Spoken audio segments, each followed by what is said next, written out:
So welcome to the HKUST RDM Symposium. I'm Samson from the library. So today's topic is data management plan writing. So in this workshop, we have two speakers from the Digital Curation Centre. So they are Joy Davidson and Patricia Herterick. So first of all, I would like to thank all of you because today is with typhoon and you still insist to join our workshop. So first of all, I should send this warm welcome to all of you. And your commitment of today, I promise, will be rewarded for the long-term value of data management plan. So if you get any question, feel free to put in the chat box. So anytime. And without further delay, so I would like to give the floor to Joy. Joy, please. Great. Thank you very much, Samson. And just to echo Samson's sentiments, we're very impressed that so many people are turning up today because we have the typhoon. So thank you for joining in adverse circumstances. And at any time, if you feel we need to stop or just stop the session for today, let us know, and we're happy to let people prepare for whatever they need to do. So thanks to everybody for joining today. As you heard from Samson, my colleague and I are from the Digital Curation Centre, and this session is going to give you an introduction to planning for fair data. So just a little bit about who the DCC is. So the Digital Curation Centre is a UK research infrastructure, and essentially we're a centre of expertise around digital information curation and specifically research data management and data management planning. We offer guidance and training, and we have our own tool, Dmp Online, that we offer to help people to write data management plans. So if you go to the website, you can find lots of useful information. We've been around since about 2004, so we are almost 20 years old, and in that time we've seen quite a lot of change in the landscape. Part of what we do to keep on top of the landscape is to participate in a lot of research and development projects. So currently we're involved in a couple of Horizon 2020 projects with the European Commission. One is called Fair Spare, and that will be something that we'll pick up a little bit later in the slides. So just a quick overview of what we're hoping that you'll get out of your participation today. We're going to give you an introduction. There'll be a lecture from me for the first 45 minutes or so, which will just give you an introduction to research data management, the concepts of open data, and the concept of fair data, which I'll explain a little bit later if you're not familiar with it. We'll also give you a little bit of a walkthrough of the kinds of information that you should be considering when you're developing your data management plan. After you get that, we'll have a little bit of a group activity to look at a real life DMP and get your sense of what is involved in writing one. And we will also give you a chance to look at Dmp Tool and have a chance to give it a try. And apologies, I know that sometimes you'll see little black boxes appearing at the bottom of my screen. We've tried to disable this numerous times and to no avail. One thing I will say is that the slides will all be shared with you afterwards. So if there are any obstructions, hopefully it won't be too difficult and you will get a copy of the slides. So after you leave today, you hopefully will understand the difference between fair and open data. You'll know what should be included in a data management plan, and more importantly, you'll know about some of the free tools that are available to help you do that. So the agenda, as I mentioned, is going to be kind of split roughly into the talk. First off, then we'll do a bit of a review of a DMP together. You'll have a bit of time for a coffee break or any other kind of break that you want to take. And then we'll have the demonstration of the DMP tool and then finish up with the hands-on session. So first of all, we just wanted to get a little bit of a sense of who's in the room today. So what I would like you to do is to go to menti.com and enter code 87580867, and we will get a little bit of information about you. So the first question I have is to get a sense of, just how familiar you are with data management planning at this point in research data management.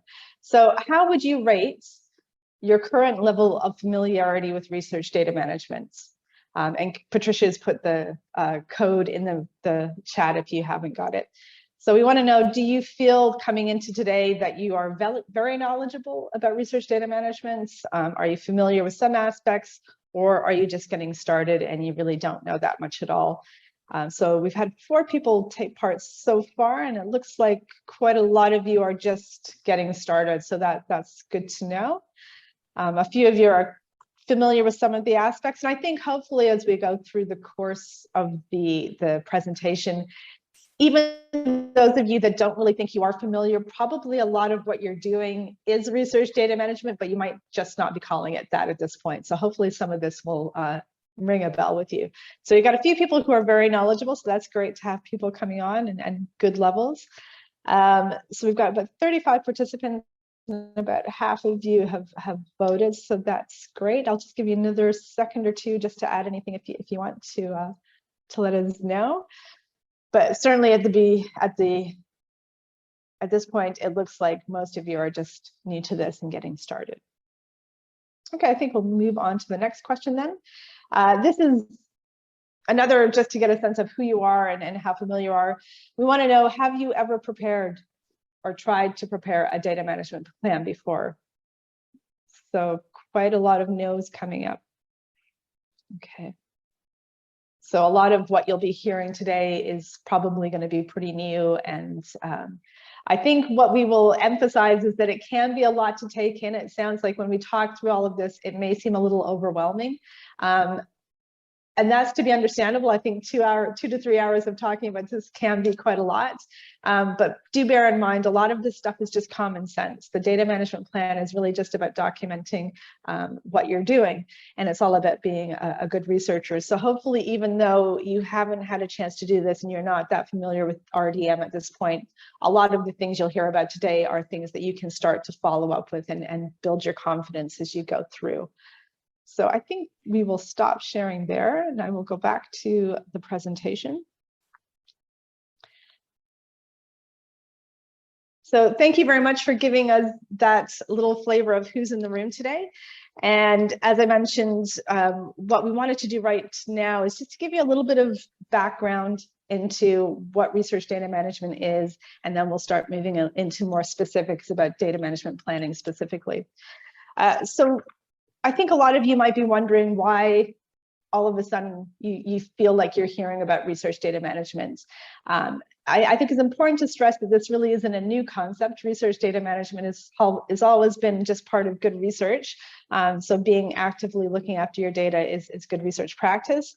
But the reason that we're starting to hear a lot more about it from the funding bodies and in publishers and various other people in the research ecosystem is because research itself has become a lot more data-driven over the last couple of decades. I think we've now moved to a point where research is pretty much across the board carried out, and research questions are answered by collecting and analyzing data and presenting back the results.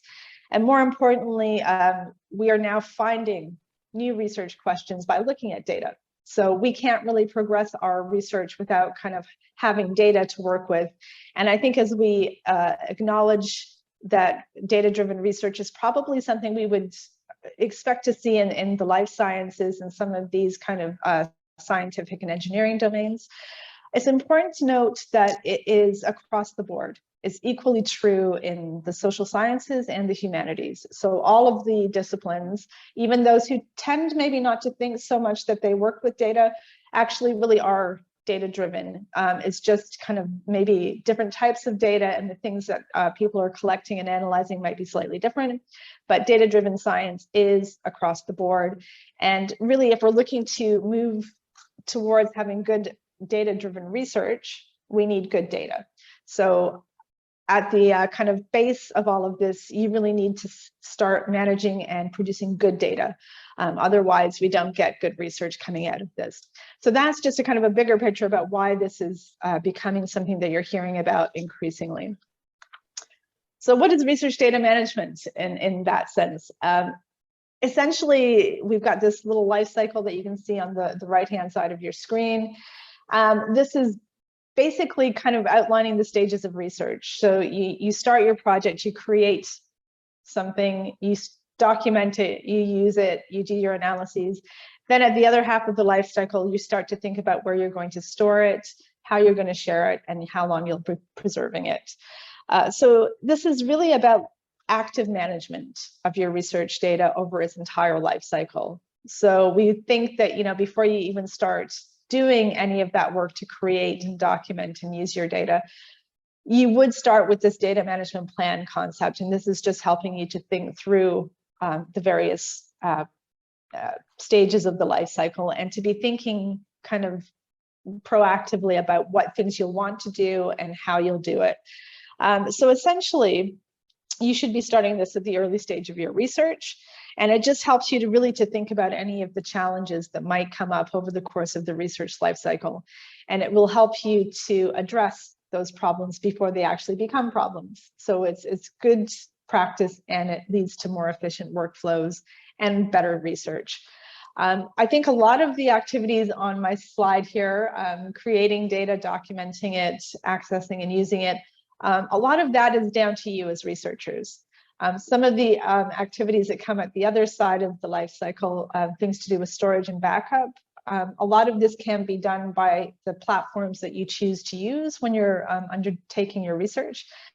So if you use managed storage at your university, storage and backup is more protected than it would be if you're using your own laptop, for example. Selecting what to keep, this is something that only researchers can really do. Essentially, you want to keep anything that underpins your published findings, so you have to make those decisions about which data you think are useful and which are not worth keeping. Sharing data, you have to think about who you want to share with and at various points in the life cycle. So it may be that when you start your research projects, it's just you working with it.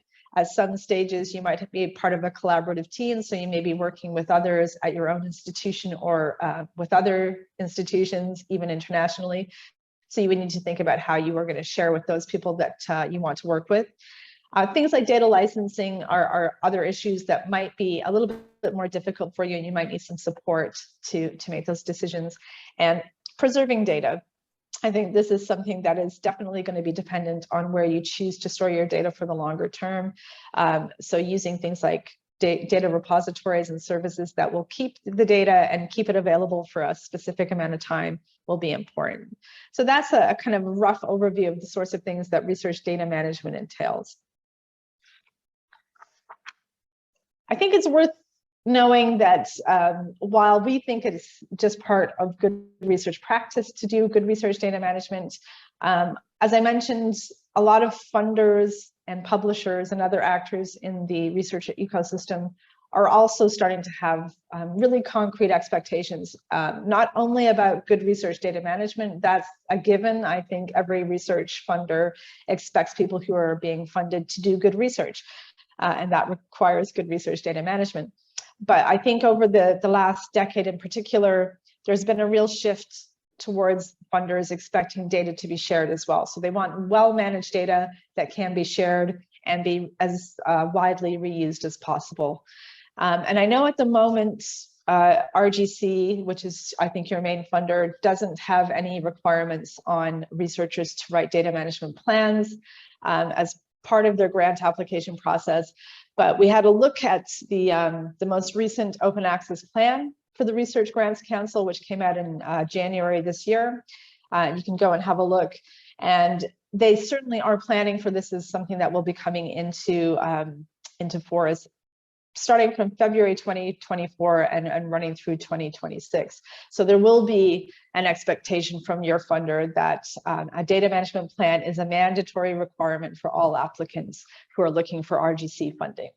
So this is something that hopefully you, by taking part in this session today, will get a little bit of a head start and understand what that might mean before this comes into effect in a couple of years' time.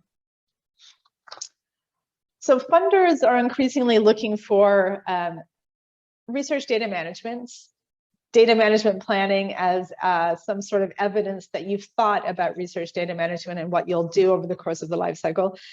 Increasingly, funders are also looking for data that are fair. And for those of you who maybe aren't familiar with the FAIR principles. FAIR stands for findable, accessible, interoperable, and reusable data. And it's an acronym that's been around, since about 2016, and it's gained a lot of traction. We see lots of funders across the globe endorsing the FAIR principles.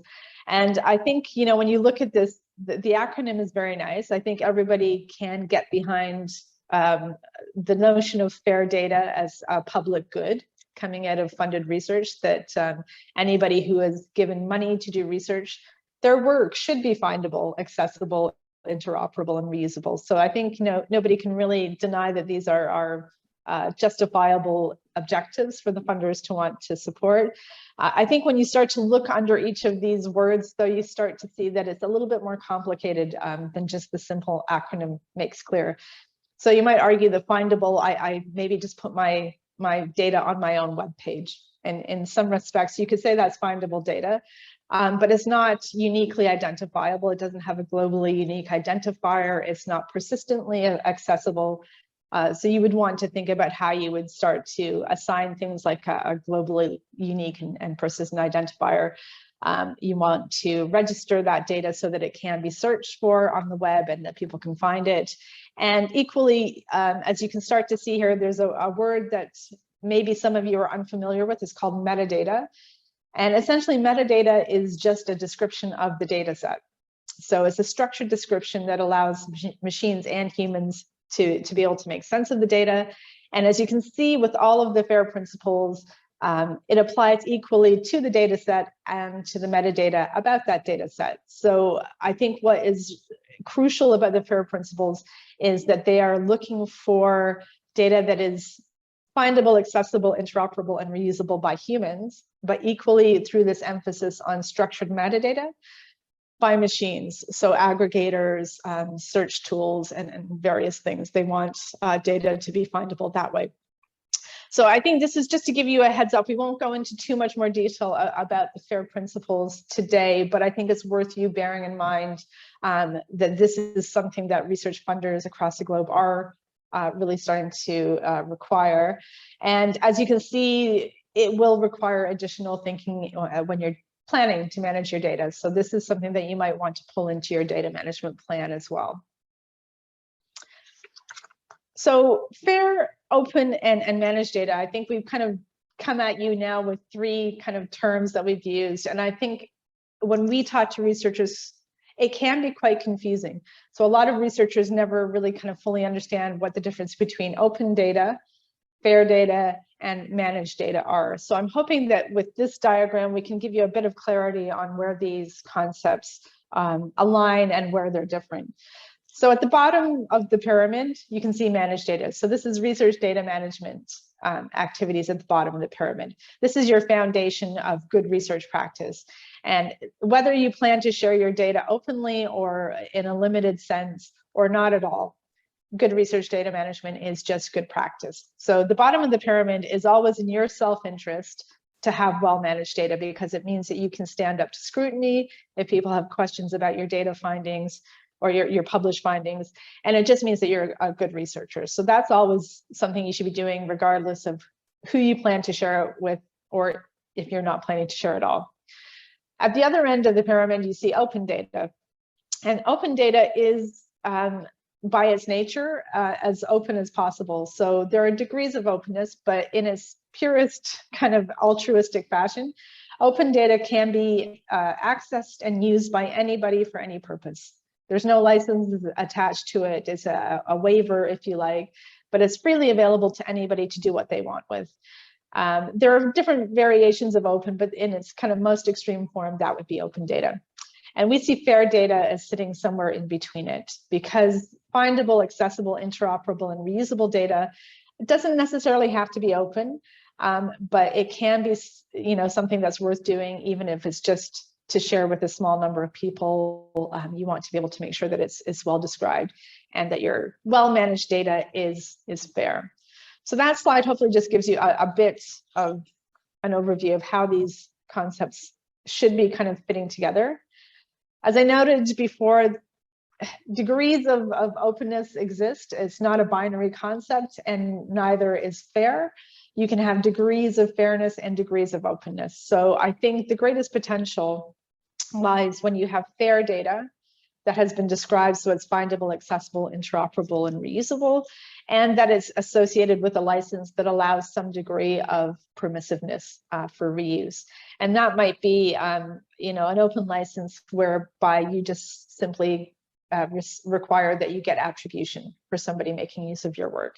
And that would be slightly less than the fully open, where anybody can use it for any purpose and you've aligned a waiver. But you know, you can start to see that there are different degrees, and these concepts kind of overlap, but there are degrees of difference between the two. So it's always good to try and think through just how fair and how open your data can be as you're writing your data management plans. So other things I just wanted to touch a little bit here. This is a nice slide from some colleagues in the Netherlands. It's important to think not just about sharing your data. If we're moving towards good research data management, it's about your entire research workflows. And there's a lot of things you can do to become more open as a researcher. In addition to sharing your data, you can also start to think about sharing things like preprints. So before you get to the final published version of a paper, you can start to share your information earlier. And equally, if you share a preprint of your data, of your research, you might also want to share an early copy of the data as well. So starting to do things like that opens up your chances to get engagement from the community, to spot any mistakes that might be there early on, and to try and drum up interest in your work. So things like pre-registering studies with OSF. The Open Science Foundation is also a good way to try and get a timestamp for when you put something out there. I think a lot of people worry about getting scooped when they make their information available early, but if you register your work, actually you are giving yourself a bit of a timestamp, and you can show that you are out there and you're seeking information views on the work that you're doing. Other things that you can do are sharing protocols and notebooks. So there's lots of things to think about in terms of what you can share and when. But I think hopefully, you know, that big list of things hasn't, you know, scared you a little bit, because it can look like there's an awful lot that you want to think about. And you know, research data management can take a little bit of extra time and effort to do. And you do want to think about how you'll share, what you'll share, with whom, and at which points. And it is going to take a little bit of extra effort, but it does actually come with some benefits. So we want you to, you know, try to weigh up the fact that any extra effort you put into this hopefully will come back to you in the form of more visible research. As I mentioned, the more you can share and as early as you can share it, the more likely you are that people will find it and look at it and feed into it and have an interest in what happens to the future versions of your papers. So that can lead to greater impact. As I mentioned, it does help to give you opportunities to collaborate. If you're sharing your information quite widely, you will find that you might get people that you never expected to work with who are interested in your work. And especially if you share early on, there is still time for people to get involved and collaborate with you. So it does open doors in terms of greater chances to work with others and to collaborate. And for those of you who are going into careers as academics and researchers, you'll find that you spend a lot of your time reporting. You might also be doing this now as you're part of your postgraduate work. We have to do an awful lot of reporting all the time. And I think the better managed your research data are, the easier it is to do things like research outputs reporting. And the last point, as I've mentioned a few times, it's really not optional.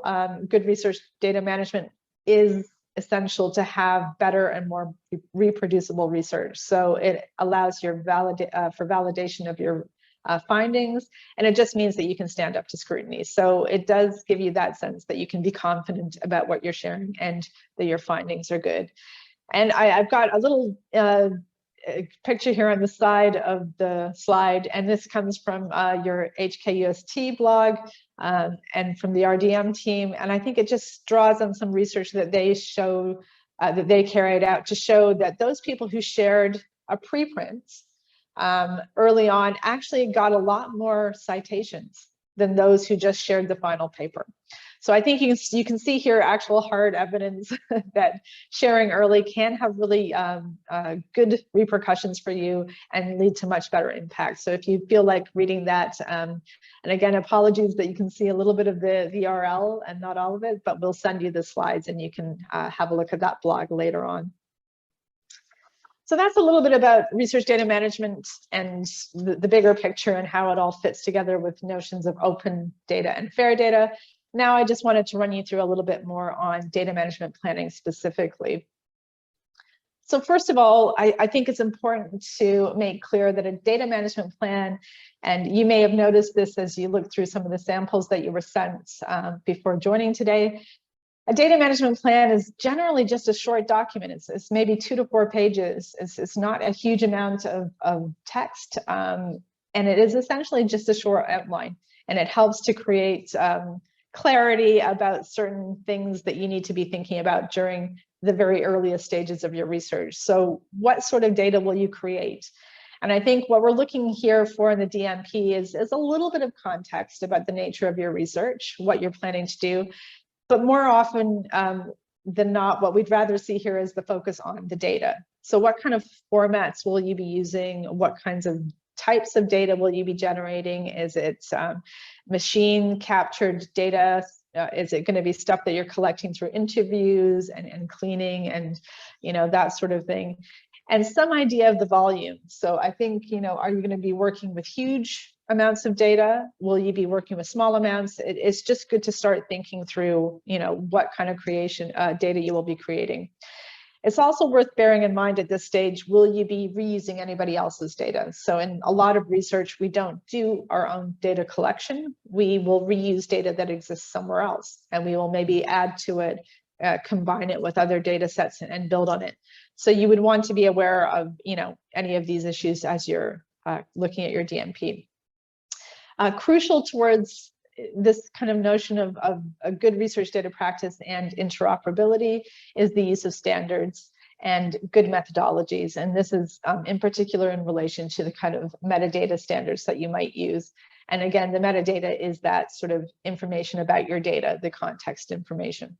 So using standards and common practices that are deemed good practice within your domain is always the best idea.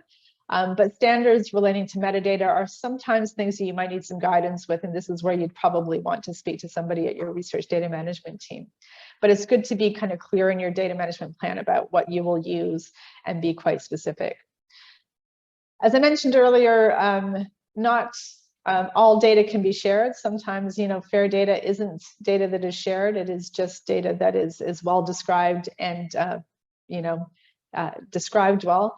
So you need to think, will there be any ethical or intellectual property issues if I want to share this data? Let's say you are starting a project, and this is in particular if you're working with research participants, so those of you in the social sciences or life sciences, if you're working with patients or interview subjects, you really have to think about what you want to do with the data and who you want to share it with at different points in time, and to work that into any consent forms that people will get so that they know exactly what is happening and can be informed and sign up to it. Intellectual property, again, is another issue if you're working, particularly for those who might be working with commercial partners outside of academia. It can be quite difficult to get people to sign up to be fully open. So you'll want to have some understanding about what intellectual property issues have to be addressed and understand what is realistic to be shared. So again, the last two things here is thinking about the planning for sharing, who's going to need it at various different points in the life cycle, both within your research team. And again, if you're planning to share it more widely to get public input or to allow others to have a chance to comment on it, how will you do that and at what points? And the strategy for long-term preservation. Most funders are expecting that research data that is generated through research projects is kept for about 3 to 5 years. That's the sort of norm that we see across the globe. It can be longer in some cases. Some people want it for 10 years, and some funders are even more strict and say possibly you need to keep this stuff forever, but that's quite rare.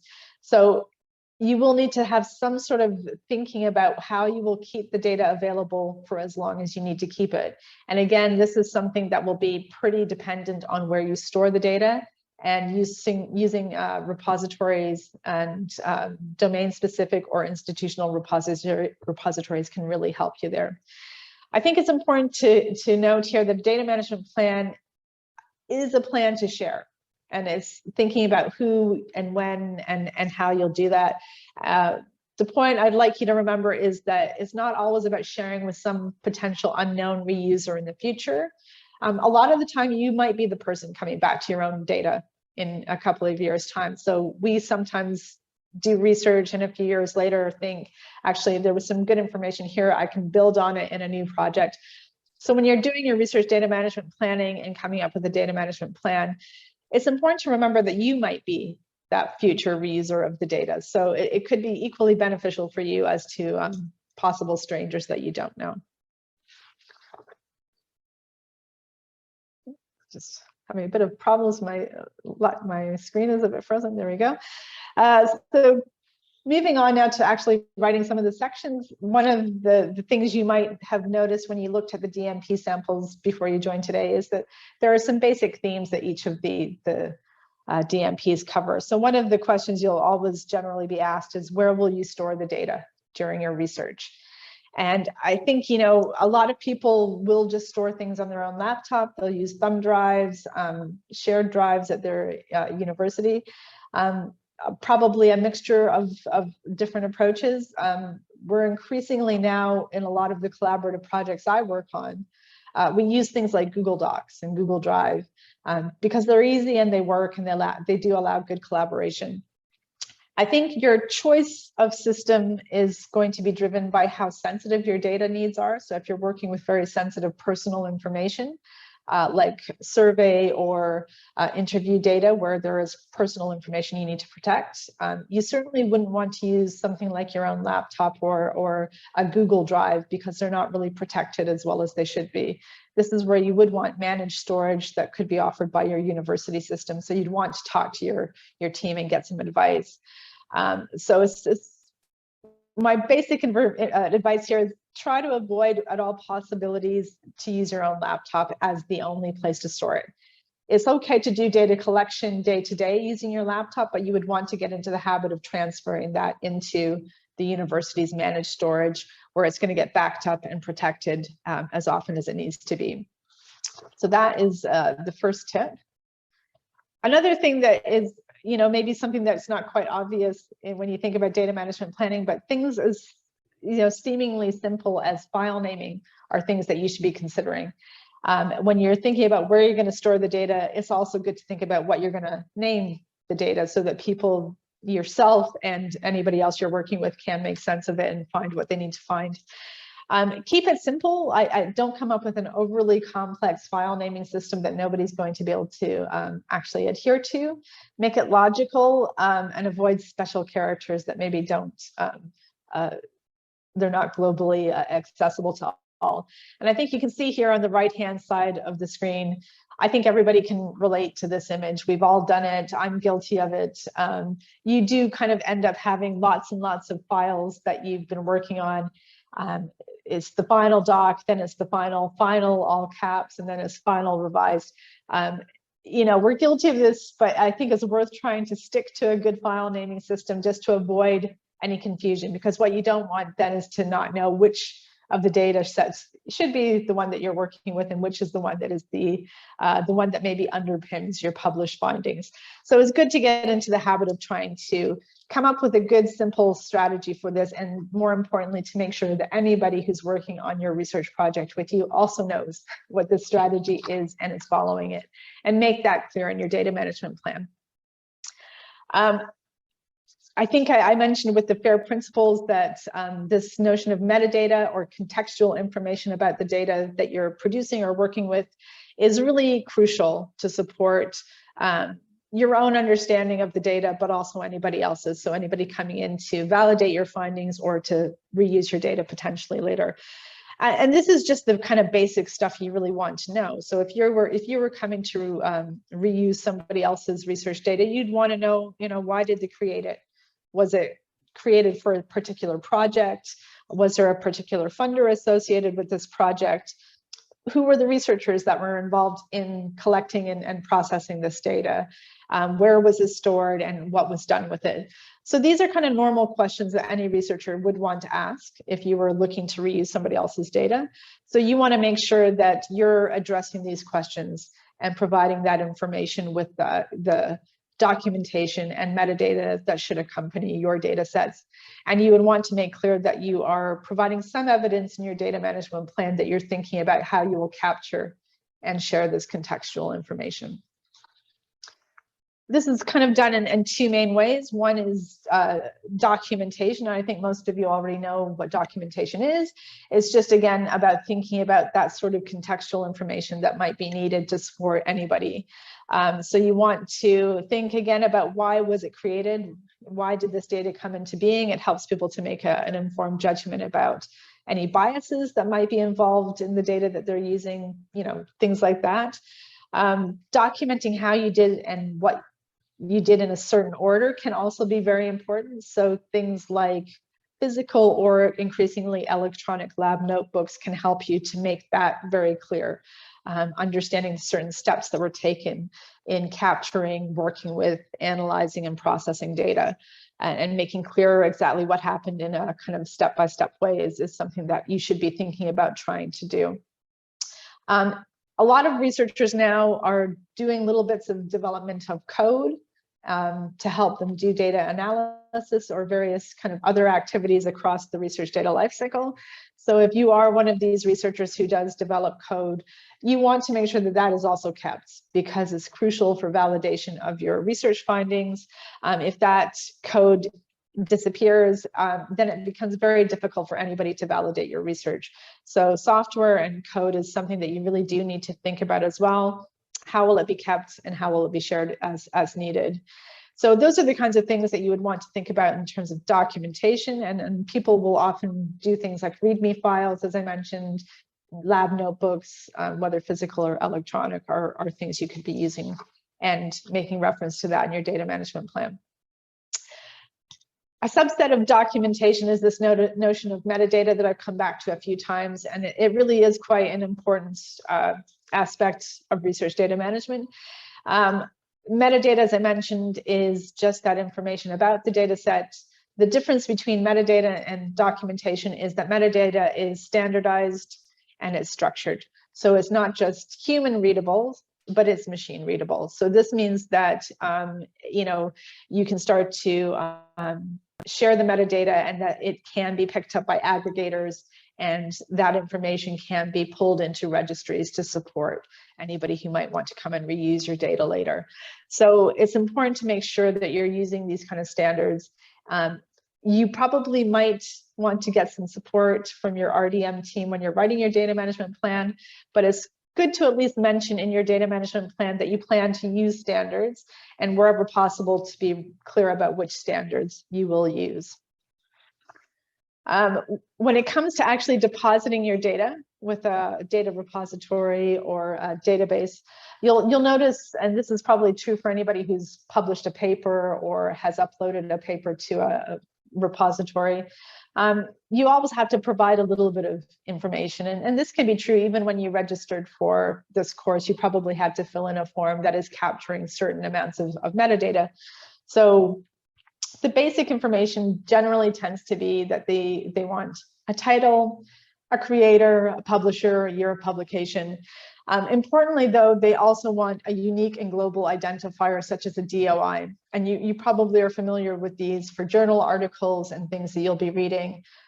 Most of these all come with a persistent identifier such as a DOI, and that just helps to disambiguate that resource from anything else. So it's important to kind of provide this basic level of information, but it's also in your interest to go beyond the basics because title, creator, and publisher only gives you so much information.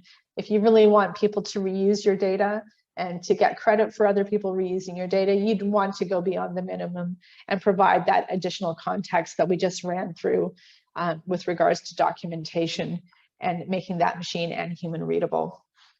So that's just a tip to kind of think about balancing up how much effort you want to put into going beyond the minimum standards that you have to do for metadata descriptions.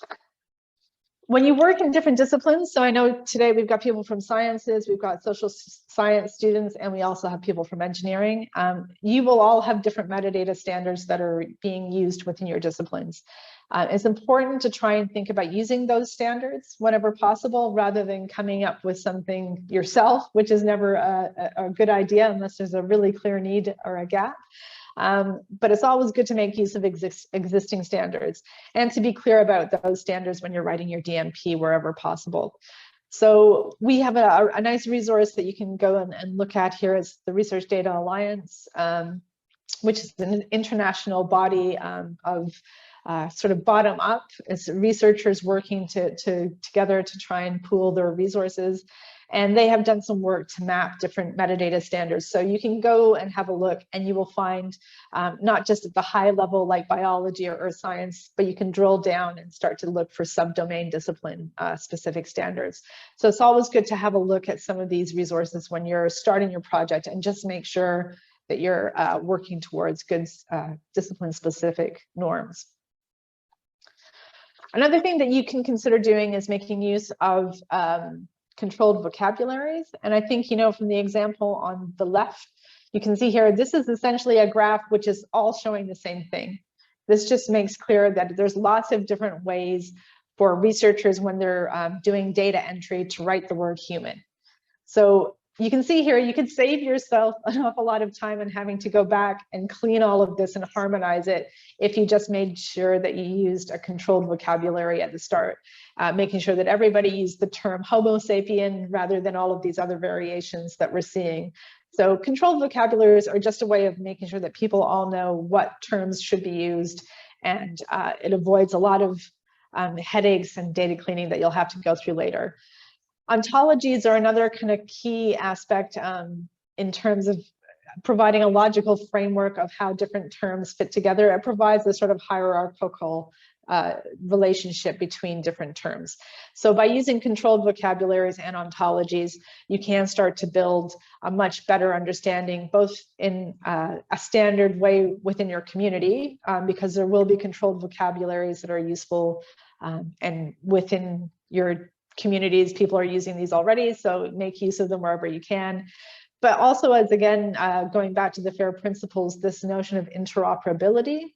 If we want to be able to pool together data sets coming from lots of different sources, the use of controlled vocabularies and ontologies will be really important, because there is a lot of work going on at the higher level, you know, within different communities to do mappings between different ontologies and terms, and to allow that sort of interoperability to happen. So by making sure that you use that sort of approach in the day-to-day work that you're doing, do a bit of research and work out what's the right one for you to use, it will support that bigger picture of interoperability moving forward. So it's in your best interest, and it can lead to a lot more impact and reuse of your work. I think one of the most important decisions you'll make that will dictate how fair and accessible your data are and findable is where you're going to put the data. So there are lots of different choices available to you. There are domain-specific repositories, and we would always recommend that should be your first choice. So if you are a life scientist, make use of the EMBL services wherever possible, because they will be using metadata standards that are relevant to your domain. They'll be doing a little bit of added curation at the point of deposit to make sure that your data aligns with the domain-specific standards. So it's always your first choice to try and make sure that you use a domain-specific repository. And I'll come into a little bit about how you can look for those in a minute.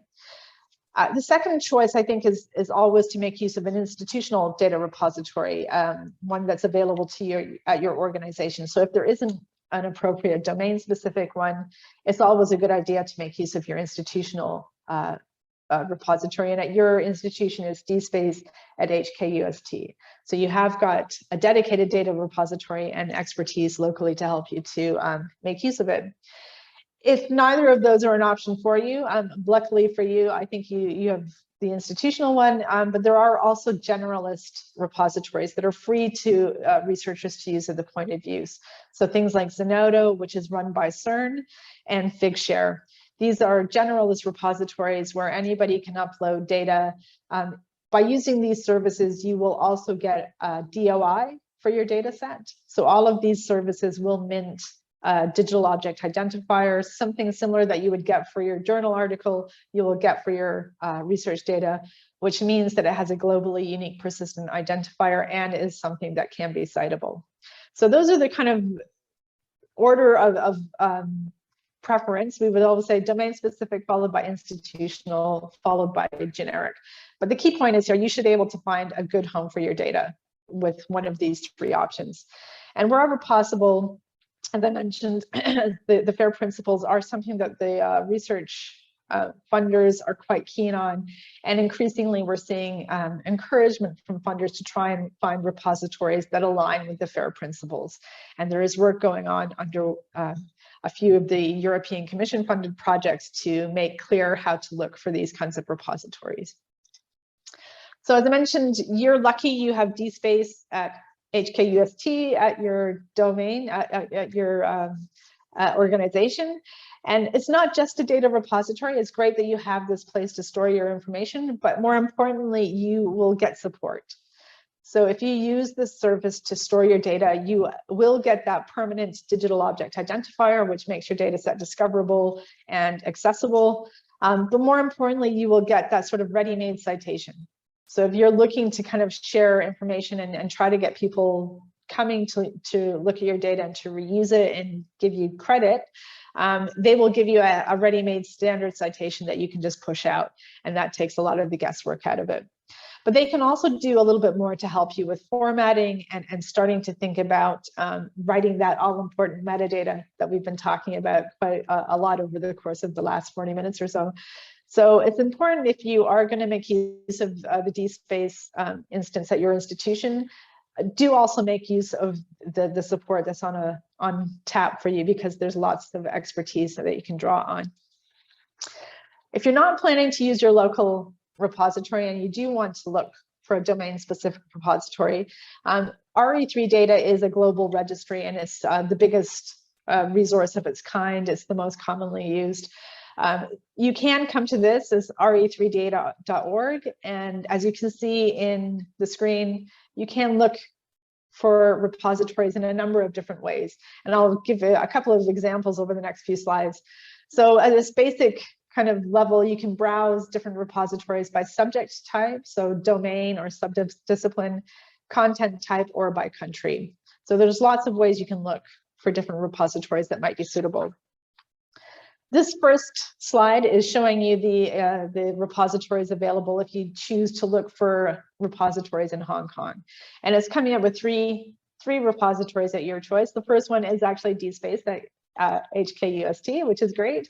But you can see there's also a data hub at Figshare and a GigaDB. So there are a couple of services that you could use if you just wanted to find something within your country.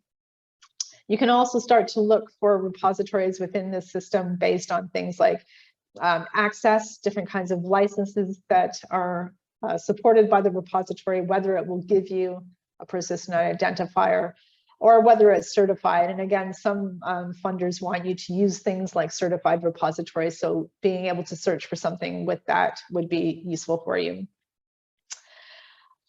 This is just a screenshot just to show you that RE3 data, as I mentioned, you can browse by the high-level domain. But as you can see with the humanities and social sciences and the engineering kind of high-level branches, you can see underneath each of these, it gets very granular. So no matter what your kind of specific area of research is, you can start to get very, very granular and look for particular repositories that might meet your need. So this is a really good resource and always worth having a look there when you're starting to think about where you're going to put your data. So when you're starting writing your DMP, it's good to have a look here and start to see what your options are and to weigh up what you might want to use. It's also worth bearing in mind that sometimes you're less interested in the domain or the subject area. Sometimes it's really more down to the kinds of data you're working with.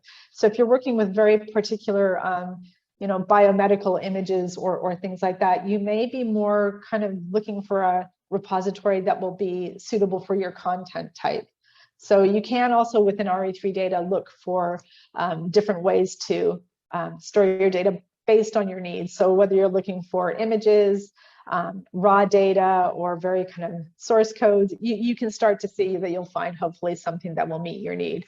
So it's a really good resource, and if you start to look through there, I'm sure you will find something that meets your needs. So do have a look at some of those. In your DMP, you're going to have to start to think about how you will link to the outputs. So the first and foremost pointer is that you do want to make sure you get that digital object identifier for your data set, which is a globally unique reference to your paper and your data set. So it gives you that sort of ability to point to the paper and to the underlying data. You also want to start to think about how you make the links between those two things. And most of the repositories that you use will allow you to record links to papers from the data and from the paper to the data itself. So there are bi-directional links that you can start to put into place. And as I mentioned before, when you're starting to think about additional metadata that you would put in when you're depositing your data over the bare minimum of title, publisher, and creator, these are the kinds of additional information that you might want to spend time in making these links explicit. It takes a little bit of time to add it, but the value you get from providing links between the various outputs is really worth the effort, because it does provide an awful lot of contextual information. And for people coming back to reuse your data, it gives them a much greater sense of what your data is about. And the other important thing to note here is it's not always just about linking between the outputs, so the data sets, the papers, the code, various things, but it's also good to use an ORCID ID for yourself. And I don't know how many of you are familiar with this, but an ORCID is a free, unique global identifier that you can get for yourself as a researcher. And this just helps to disambiguate you from any other people who might happen to share your name. So if you do register to get an ORCID, you can include that when you're putting your data and your papers into repositories. And that just takes away any ambiguity if you happen to have a common last name, for example, and there's lots of people who might share it. An ORCID just means that you're globally uniquely linked to the outputs that you're producing. So it's always worth having that as well, and including plans to use that in your DMP. I think it's important to remember that it's not always just digital data and things like that you want to keep in mind when you're doing research data management plans. You also want to think about the related outputs. So things like software and code, we talked about a little bit already. If you are producing any kind of models and things that are drawing data and presenting it back out, in many cases, they're more important to you than the underlying data. So you want to think what's important to you and how will you actually manage it, and keep it for as long as you want to keep it. So it's important to try and think what you're going to be producing and what you want to keep and to share. And I think you can see from the picture at the top of the slide, sometimes it might be physical samples. So we don't purely work in 100% digital context all the time, but if we are doing digital data sets, we may also want to create links to physical data sets like blood samples and biobank contents. So using standards that will allow these to be linked is really important. So you want to think about that in your DMP as well.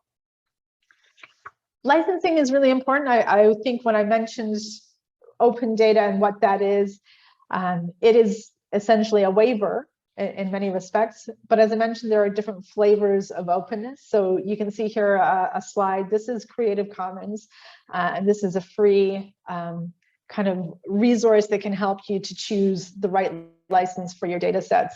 If you go to creativecommons.org, you will get step-by-step information that will help you to choose the right license. And I think the most common one that we tend to see in academia is this top one here. It's Creative Commons by attribution.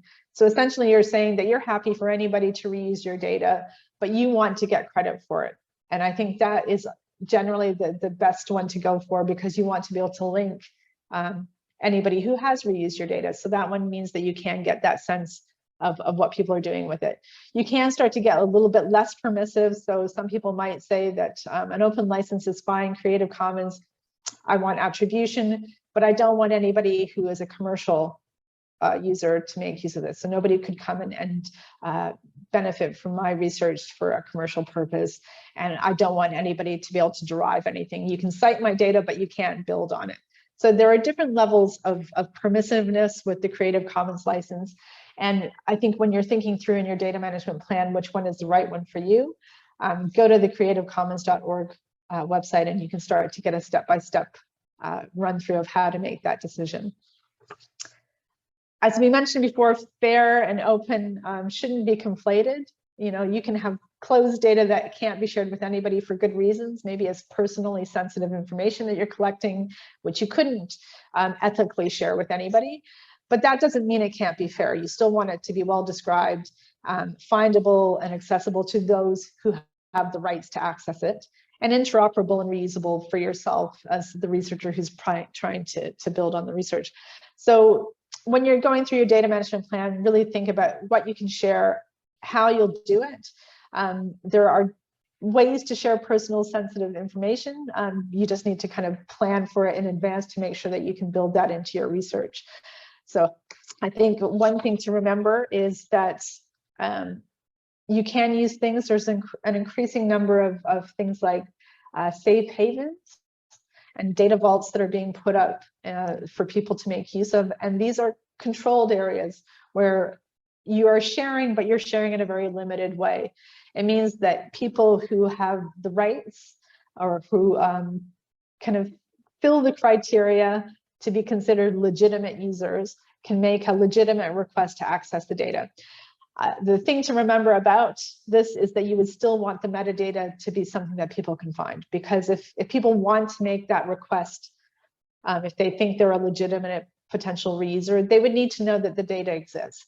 So even if you can't share the data set itself openly, you'd want to make sure that the metadata record that makes clear that the data exists and what it's about, and you know, provides information on how somebody could go about requiring access, that should be considered. So even if you're writing a data management plan where you couldn't share anything because of the commercial or personal sensitivities, you would want to make clear that you would share the metadata so that somebody could find it and make a request for access if they think they're legitimate users. I think one of the last things I wanted to say before we move on to the activity is that not all of the data that you're producing is worth really active research data management. You have to make these decisions as you go. Some of the information that you start to work on quickly becomes, you know, not useful, and you never come back to it. So you don't want to waste time managing and curating this kind of information. So make decisions as you go along about which data is worth the effort and put that effort into the right data. Try to think about whether you have to keep it for legal reasons. You know, for funding bodies, they will have requirements that you keep selected data for a certain period of time, and you want to make sure you're keeping that. But you also start to need to think about the costs.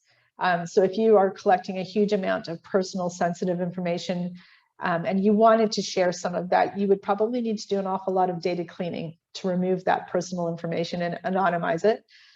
So you need to build that into your grant application to make sure that those costs were considered and allowed you to do that kind of activity. But remember, you know, even if you can't share the data, the metadata should be fair, and that people should be able to know that the data exists and to know about how to request access to the data that you select to keep. So that was a fairly long kind of, I know it's a lot to take in, but that was an introduction to research data management in general, and trying to give you the sort of common misconceptions people have about research data management and how it fits in with open and fair data as concepts, and a few tips on the kinds of things you might want to consider when writing your data management plan. So what we wanted to do now is to go into a group activity. Before I do that, I'll just kind of stop and see if there's any immediate burning questions that people have, or anything that people would like to ask. Feel free to use the chat or open your mics. We're happy to take any questions that you have. No? If you do think of anything, just put it into the chat as we go and we'll pick it up. So we had, before you joined today, you were asked to look at 3 sample DMPs that we shared with you, one from the engineering, one from the life sciences, and one from the social sciences. And we just wanted you to read through them. We'll give you a few minutes in case you didn't get a chance to do it before you came today. We'll give you 15 minutes to go now and to read through them. So at 10:15 our time, which is I think 5:15 your time, I think, I'm not sure, Jennifer. You can let me know. But essentially, we want you to take 15 minutes to read through them again. And then we will go together through a couple of Menti questions just to get your sense of what you think of each of the 3 plans. So if you can take 15 minutes, it's now just 10 o'clock here, which I think is 5 o'clock for you. Yes. Yeah, that's right. It's 5 o'clock. Okay, excellent. Perfect. Thanks. So we can reconvene at 5:15. We will then just quickly kind of do some Menti questions just to get your sense of whether you think the findability and accessibility of the DMPs is up to scratch. So I know Jennifer has been adding the links into the chat. So if people have any issues, if you're not able to get to them, let us know in the chat. And otherwise, we will reconvene in 15 minutes once you've had a chance to read through them. So we'll be online, keeping it on. Okay, I think that should be just about 1/4 past. So hopefully everybody's back now and has had a chance to read through all of the DMPs, just to refresh your memory. So now we would like to ask you to go to menti.com and enter the code 8758-0867, where we were before. And maybe, Patricia, if you can put the code back in the chat, that would be great.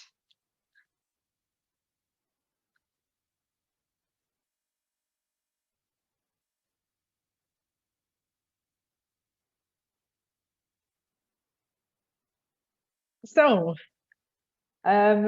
we have a couple of questions. I'm going to try to flip back and forth between my screens here. Let me just go into it.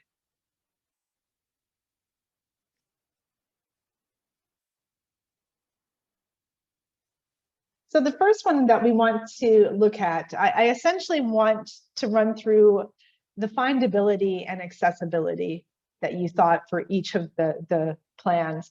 So we'll go through the 3 different plans that you looked at in turn: the engineering, the natural science DMP, and the social science one. And I just wanted to focus on one aspect of it in the group discussion, just to get your take on how findable and accessible you think the data description makes it seem like the data will be. So just in this first example, it's the engineering data management plan. And this particular DMP came from, it's a real life data management plan. It came from some colleagues at the Gdansk University of Technology. And they have their own particular data repository similar to what you have at DataSpace at HKUST. They have something called the most WeedZ Open Research repository, and that is something that they offer as a service. So in their section 2.1 of the data management plan, the question was asking what metadata and documentation, for example, methodology or data collection and a way of organizing data, will accompany the data. And this section was the one that dealt with the findability and accessibility of the resulting data that will be produced. So the answer that they have given is that selected data will be facilitated by Open Research Data Repository, which is the most WeedZ Open Research Catalog from Gdansk University of Technology, with metadata standards such as DataCite, which would support machine readability. So the metadata description will be stored in the JSON linked data format, and they will have contributors will be identified by an ORCID number.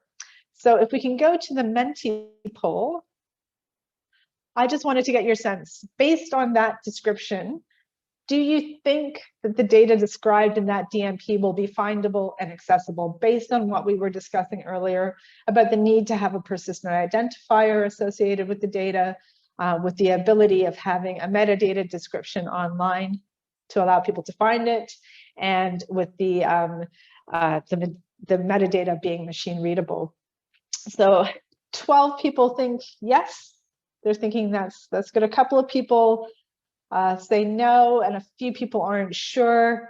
If anybody wants to add anything into the chat as we're going, if you want to throw in any comments, we're happy to take that as well. Or if you want to unmute your mic and throw any opinions that you have, we're also happy to hear from you verbally. But I think, you know, my personal feeling is that engineering DMP, I think it did describe fairly well. You know, for an outline DMP at the start of the project, I think they have given a fair amount of thinking as to where the data was going to be stored. So it will be going to a data repository that is offered by their institution. They were also going to get that DOI, and I think it was good that they made clear that they would be getting a DOI for their data. So they're at least thinking about the fact that they need to have one. And I think the good thing that we saw with their particular example was the fact that they were also talking in their DMP about the fact that they would have a unique identifier for the researchers as well. So as I mentioned before in my talk, you can get something called an ORCID, which helps you to be uniquely identified with your data. And I think they made reference to that, which was nice to see as well. So I think in terms of the metadata being available online, the fact that they were using the university, the Mose Weedsley Open Research Repository, that is a repository, and it will be making use of the DataCites metadata standard, which is commonly used by most repositories to share data. So that does mean that the metadata will be available online, and it will support a standardized search. So I think, again, that was nice to see that they made reference to a particular standard, not just that they were planning to use the standard, but they made reference to a particular one. And I think in that instance, it's worth talking to somebody at your institution. So you might not know what standard your institutional repository will make use of, but if you talk to somebody at the HKUST team, they will certainly tell you what standard they use in their repository that would help you to fill in your DMP. I think also within this example, it was quite nice to see that they were making a reference to the fact that the machine readable metadata would be available as well. So it's also, because they're using DataCite, they're making it available as JSON linked data. So they've kind of ticked most of the boxes that you'd want to see within a data management plan. So they're thinking through what has to happen.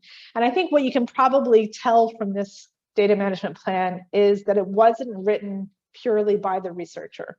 I think most of that information about using DataCite and getting JSON linked data, that's probably not something most researchers will know. And I think it definitely goes to show that you want to be working with people who can help you to fill this in. So talking to the people at your research data management team locally will be really useful here. I think when it comes down to whether the data will be accessible at the end of the day, I think it was clear that they are making some informed decisions. So they're not saying all data will be made available through the repository. They've kind of carefully said that selected data will be made accessible through the repository. And I think, again, that's key. We're not looking to share absolutely everything. We want to put the effort into managing and looking after the data that's important. So you want to make sure that that's the data that goes into the repository and is made visible and available for reuse. So I think I would agree that with most of you who said that the data would be findable and accessible. I think from that particular example, it looks like it was going to be quite likely that we would find something beyond the life of the project coming out of that. So I don't know if there's any chats, anything that people want to raise in the chat. Happy to take any questions on that or comments, maybe from the people who weren't convinced. If you want to offer anything, we're happy to take anything. If not, I'm going to switch back and we can move on to the next example. which was the natural science data management plan. And this was very, very brief. They had this information covered in section 5 of their data management plan. And this particular data management plan came from another real life example from the University College Cork in Ireland. So they have a different set of funders, a different set of options available to them. But they deal with this particular data sharing and long-term preservation in section 5 of their DMP. And you can see here it's a very, very brief bit of information they provided. So they say that all research data from this study will be made fair and shared as open data on Zenodo. So based on that, if we go back to the Menti, I'd like to kind of get your sense as to what you think from that particular response. Do you feel confident that the data they're describing will be findable and accessible? How many people think yes? Okay, at least one. A couple people are not convinced with this one. So 50-50 at the moment, a few not sure. I think I'll give you another couple of seconds to get your votes in. It's quite close in this one. I think it's sometimes the ones that are the most concise can be the trickiest to interpret. But so far, I think we're seeing a slight preference for no. And I think based on my reading of that DMP, I would I think the fact that we're quite close between yes and no fits with my own feelings about this particular example. I think it partially addresses what you want to see. I think they have made kind of good reference to things you would like to see in very high level general terms. So whereas with the first example we looked at with the engineering DMP, they were very specific about the repository they were going to use. And similarly in the DMP for the natural science, they say they'll put their data into Zenodo, which is another open access repository. So that's great. They've named the repository. I think what is less clear is, which data will be going here. They seem to be saying all data will be going into Zenodo and it will all be open and all be fair. And that's, at a very outlined plan, you can kind of argue about whether that's fine or not fine. I think you can take them at their word at this stage and assume that they will be making good decisions as they go along, that they'll be selecting which data will be made accessible and which of that will be open and fair. It seems unlikely that absolutely everything will be shared and that all of it can be open and fair. So I would say in this one, it kind of partially covers it. And the other thing that they don't really do here as well, they don't refer to the fact that they will have a digital object identifier for the data sets. And that can be kind of inferred by the fact that they're using Zenodo.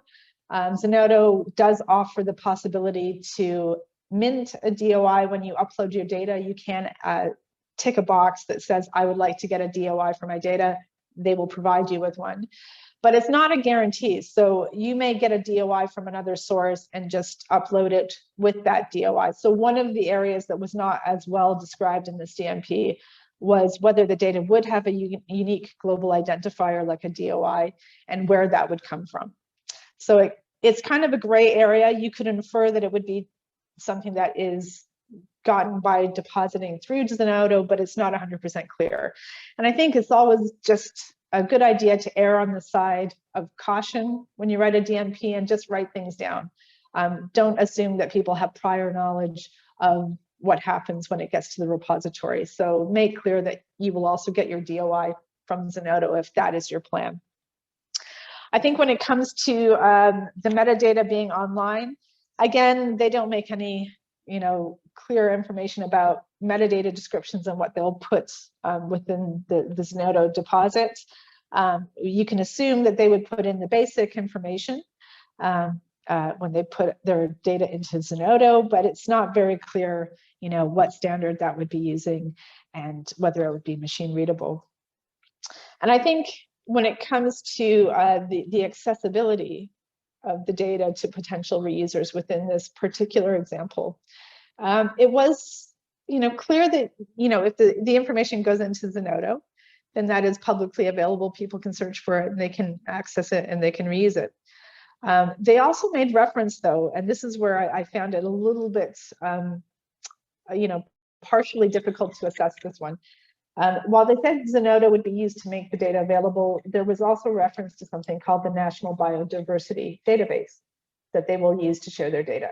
And that's quite common. So if there is a domain-specific database that is a perfectly good home for your data to go, you would, as we mentioned earlier, want to make sure your data goes there. It gets curated with domain-specific curation expertise and also with the right standards. What wasn't clear from the reference to the National Biodiversity Database is whether that is openly available to people to come and look at and to be able to reuse. It may well be an open resource, but it wasn't clear. And again, within a DMP, it's always quite good just to write, assuming no prior knowledge of people, reading the DMP as to what the permissions are with the different databases or repositories that you're going to use. So Zenodo is openly accessible, but with the National Biodiversity Database, it's not quite clear. So you would want to see a little bit of information saying, will the National Database, the National Biodiversity Database, will it provide some sort of a unique identifier? I mean, certainly it would have a local identifier that is assigned within the system, but it's not clear whether that would be globally and persistently unique. So you would want a little bit of clarity on that. And you'd also want to know, is that something that people could come and search for? And how do people actually look for data that is held within the database? So in all likelihood, it probably does offer unique identifiers, and it probably does have some sort of a catalog that supports searching, but it's just not 100% clear. So you would just want to write just one sentence that explains exactly how that facility will provide access to the database. So I think I would kind of agree with most people that it was a bit yes and no. There were bits that it did answer, but on the whole, I think it was slightly less well addressed than what we saw with the first example. So the last example, social sciences. Go to the right slide. So this one, again, this was another example from University College Cork in Ireland. I think this was a very well described. They were very clear about what they were planning to do. And I think in some respects, this DMP and the natural sciences DMP were better in that respect than the engineering DMP. So the engineering DMP didn't really give you an awful lot of context about what the research itself was about. Whereas the natural science and the social science one gave you that little preamble that helped you to get the bigger picture about what the research was trying to do, so you could get a sense of what might come out of it. So I think this one, again, also gave a good description. And it's similarly, because it's using the same funder as the previous one, HRB in Ireland. It's a similar template, so it's looking at section 5 of that DMP, which is data sharing and long-term preservation. And they say that the data collected over the course of the study will be kept for a period of up to 10 years after the study in an NAS storage facility. Audio recordings will be destroyed once analysis is complete, while the pseudo-anonymized transcripts will be retained. I think that all sounds really good. I think, they've given a clear information as to that it's going to be kept. But then they go on to say that data from the study will not be shared outside the project consortium. So if we go back to the Menti now on this particular one, from what you've read there, do you think that the described data will be findable and accessible in this case? So how many people think yes? We've got one person saying no. Somebody saying not sure. Couple not sure. Yeah, one person saying yes. Couple of. This one, I think we're seeing quite a bit of not sure, and I think I would tend to agree that this one possibly is lacking a little bit of clarity. So quite a few people are saying yes now. I think, they do make good reference to the fact that the data will be kept, and it will be kept in the NAS storage facility. What isn't clear from that is whether that is something that anybody could actually come to and use. Particularly when they're talking about interview data, it's not clear if there will be restrictions on what is put into that database. So that wasn't clear, but I think the big ticket item for me on that DMP is the fact that they said they will not be sharing anything beyond the research team. So I think even though they are going into good detail describing lots of good approaches that they would do to capture metadata, good documentation practices, they know how long the data will be kept for. They're very clear that some of it will be destroyed in line with the consent forms that were set out. I think that was all really well written, but it's just unfortunate that at the end they have said that nothing will be shared beyond the research team. And I think as a funder, what you would like to see there is, again, a little bit more of a justification as to why, because they do talk in the same paragraph about having anonymized data. So hypothetically, it's not clear why that anonymized data couldn't be shared.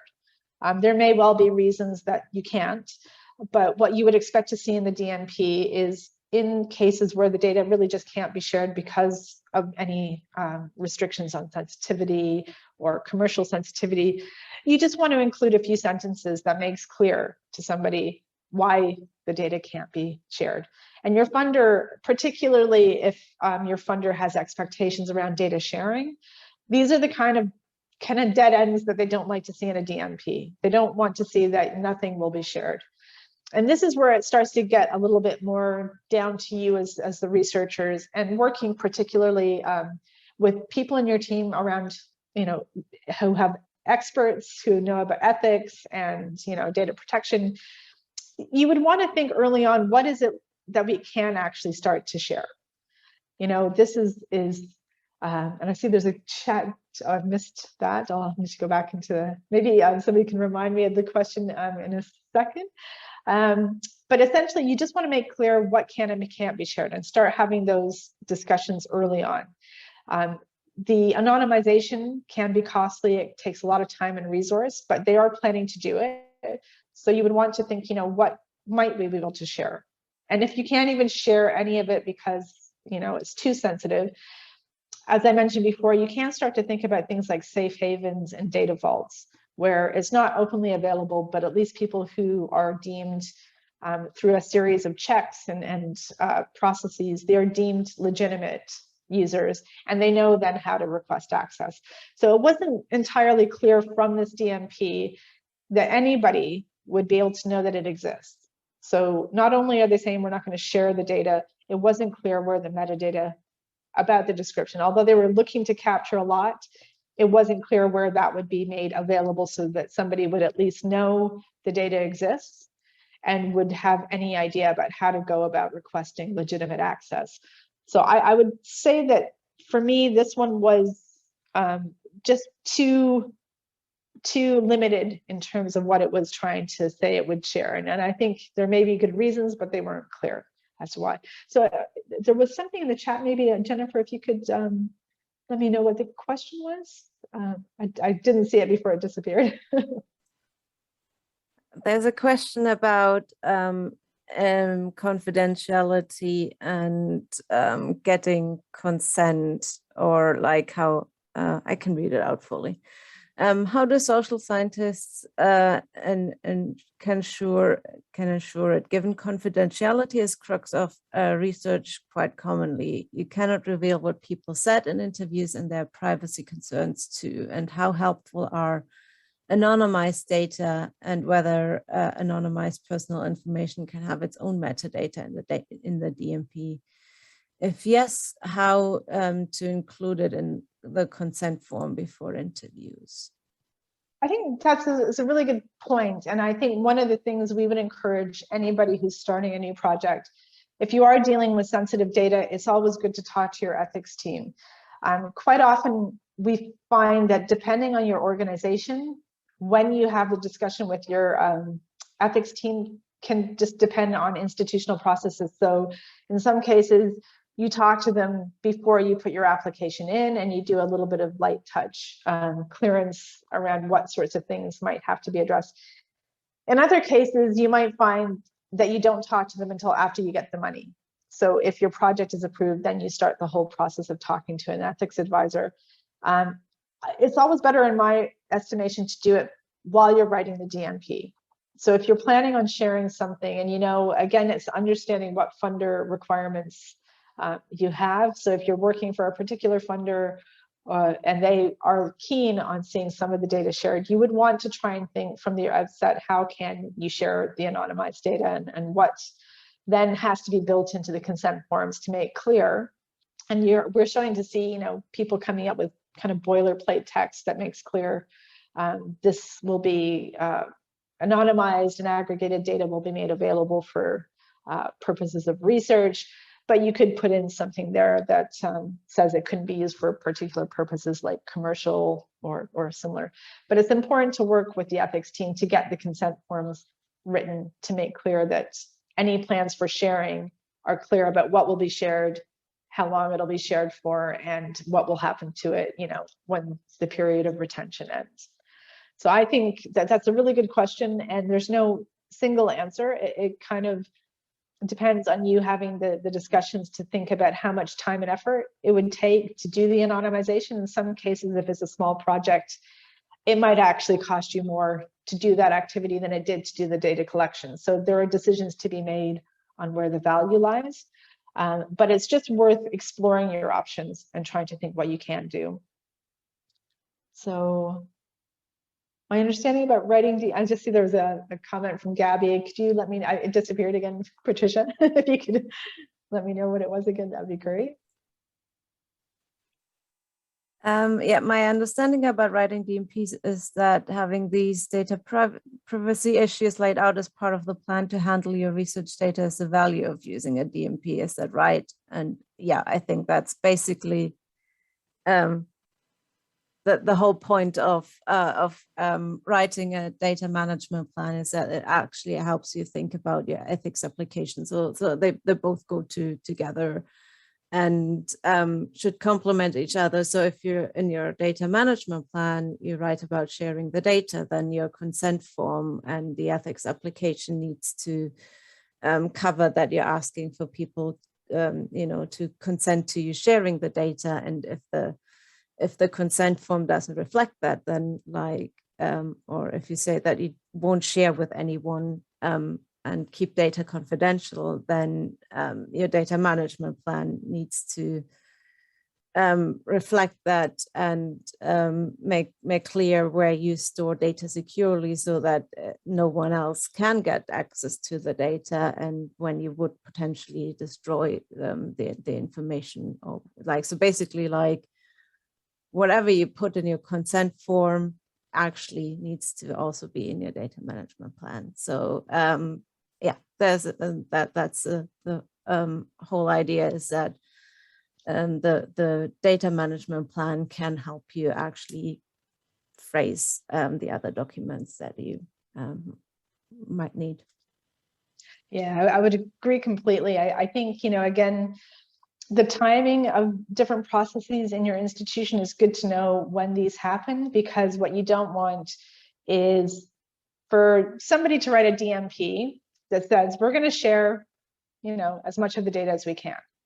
And then you've got the plans in place and your funder is happy with that, thinking they're going to get something out of it at the end that can be shared. And then when you go and you get the money and you start your research, what happens quite often when you go to your ethics team is that there can be some, good discussions that have to happen, because the default position for a lot of the ethics teams is about how to close down and protect access, because, it's just the way of thinking. So if you're not clear as early on as possible that what you want is to share, quite often you will get a consent form that doesn't meet your needs. And as Patricia said, whatever people sign up to, if you use a consent form that doesn't take into consideration the sharing that you had planned, and people sign a standard form that says this data won't be shared and it will be destroyed at the end of the project, then you're legally bound to do that. That is what you've said, that's what people have signed up to do. So that trumps anything that you might have planned. You can, in some cases, go back to people and ask them, actually, we do think we want to share, but that can be very time consuming. It can be very difficult. It can be slightly embarrassing to have to do it as well. So again, it's really good to try and think about all of this stuff before you get on. And I think Patricia's just shared a good link in the chat about some nice resources that came out of the UK from the UK Data Service, which has huge amounts of expertise around consent forms and trying to get your head around these processes. So I would recommend taking a look at those. So I don't know if there were any other thoughts on this particular DMP before I move on to the final kind of question. I don't see anything in the chat, so I'll move on. So just based on your reading of the 3 DMPs, I just wanted to get your sense, which of the 3 do you think provided the most useful information in a kind of overall holistic sense? Was it the engineering DMP, the natural science DMP, or the social science DMP?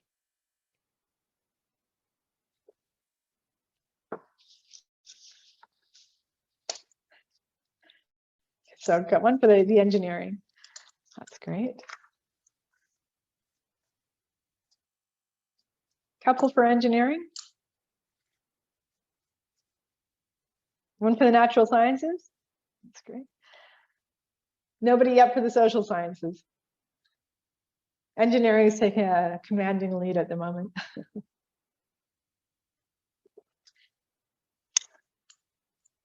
So the natural sciences is getting some good uptake as well. So I think, you know, this kind of is a trick question in many ways. I think the whole point of a DMP in this question is to get you to remember that people who read DMPs, it's very subjective. You know, people interpret things differently. It depends a lot on your prior knowledge of different systems and acronyms that people use in DMPs and awareness of different systems, such as like the National Biodiversity Database or the NAS system that was mentioned in the social science. A lot of writing DMPs, as I mentioned a couple of times, it's really good to try and be kind of, you know, writing them as if people don't have any prior knowledge. Try to spell everything out as much as possible. I think from my reading of the 3 DMPs, I think each of the 3 had really useful information in different ways. You know, I think the engineering DMP provided probably the greatest amount of detail on the actual mechanics around findability and accessibility. So it ticked a good box in that respect. What it lacked a little bit was some of the more contextual information about the project as a whole. You know, it wasn't entirely clear what kinds of stuff would be coming out. But, you know, in terms of the mechanics, I think it did a much better job than the other 2. I think the natural science DMP, it did give some really good information as well. I think it provided, similar to the social science DMP, I think they both gave a better holistic view of the project and what they were trying to achieve. And by having that, I think the little bit of context also helps you to kind of flag up any inconsistencies. So having that little bit of a couple of sentences at the start, which gives you the overview, can help you to kind of get the picture of what the project's trying to achieve and what sorts of things might come out of it. And then you might spot that they are either addressed or not addressed in the DMP. So it can be worth just spending a little bit of time and providing that little bit of contextual information. So I'll stop sharing the screen for now for the mentee and go back to the screen. So I think, I hope you found that particular exercise, I hope it gave you at least a little flavor of the fact that DMPs are not a one-size-fits-all. Essentially, we can say they're generally quite short. You probably noticed that from your review, 2 to 4 pages. So there's not a huge amount of information. And in many cases, funders who ask you to fill in a DMP will actually have a page limit. So in many cases, 4 pages might be the limit, or it could be a word count. So they are concise. They're not meant to cover absolutely everything, but you do want to be kind of providing enough information for people to make an informed decision. And again, it's not just the people who are reading the DMP, but yourself as the person who then needs to follow it. So give yourself enough information so that you remember what you plan to do and then can actually go about doing it. I think what you might have noticed is, as well going through, some of them provided more details. So again, I think the engineering one, as I mentioned, gave more detail on the mechanics of sharing, so that they would have a DOI assigned from the repository, and that there would be machine readable metadata descriptions so the aggregators could find the data and make that visible.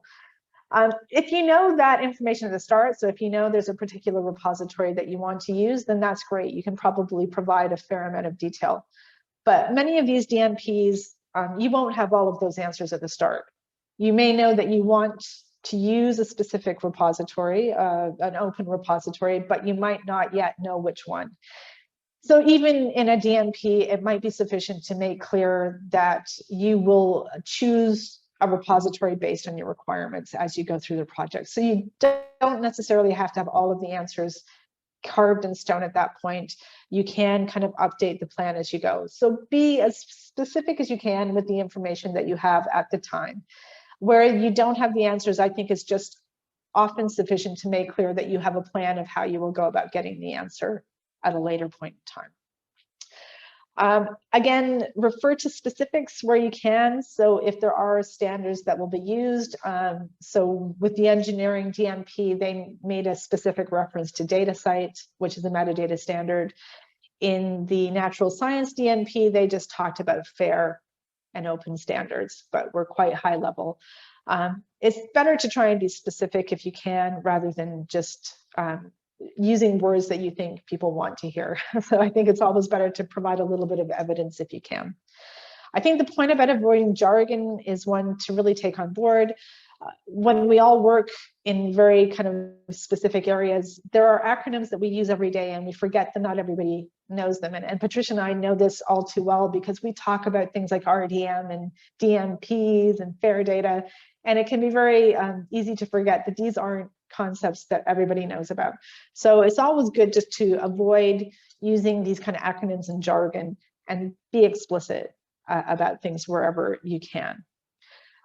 Remember that it's not always going to be possible to share the data, and I think the social science example gave us a really good kind of case study there. Sometimes you can't share the data, but at least what you want to make clear in your data management plan is why you can't share the data. So make clear that there are good reasons for not sharing, but also again, start to think about what you might be able to share. So it may not be the data, but you certainly hopefully could share the metadata, which at least lets somebody know that it exists and they know how to go about requesting that legitimate access. So trying to make sure that you're providing that sort of information in your DMP. Again, a little bit of context about your project is helpful, but obviously the DMP should focus on data. So we don't want huge amounts. And I think in some respects, the natural science DMP gave a longer description about the project itself rather than the actual data. So I think it's good to try and focus on the data, but a little bit of information on context. And the final point here is you'll have noticed as we looked through those examples, the information that we were looking for was the same information, but because each of the different examples was using a different funder's template or an institutional template for their DMP, the information was in a different section. And I think it's worth bearing that in mind. Data management plans all more or less cover the same themes that we explored in the lecture. These are all the kinds of things you'll have to address, but where and exactly how they're phrased in different funders' DMP templates will be slightly different. So it's good to bear that in mind. And if your funder does have a specific template where they have a specific list of questions in a different kind of order and where they group it together, make sure you use that template just so that you're providing a DMP that is easy for them to assess. So hopefully that activity gave you a little bit of a sense of DMPs and that it can be quite a subjective activity, trying to read them and make sure that they're complete, but hopefully it gives you a bit of some general tips on how to get started when you do write your own.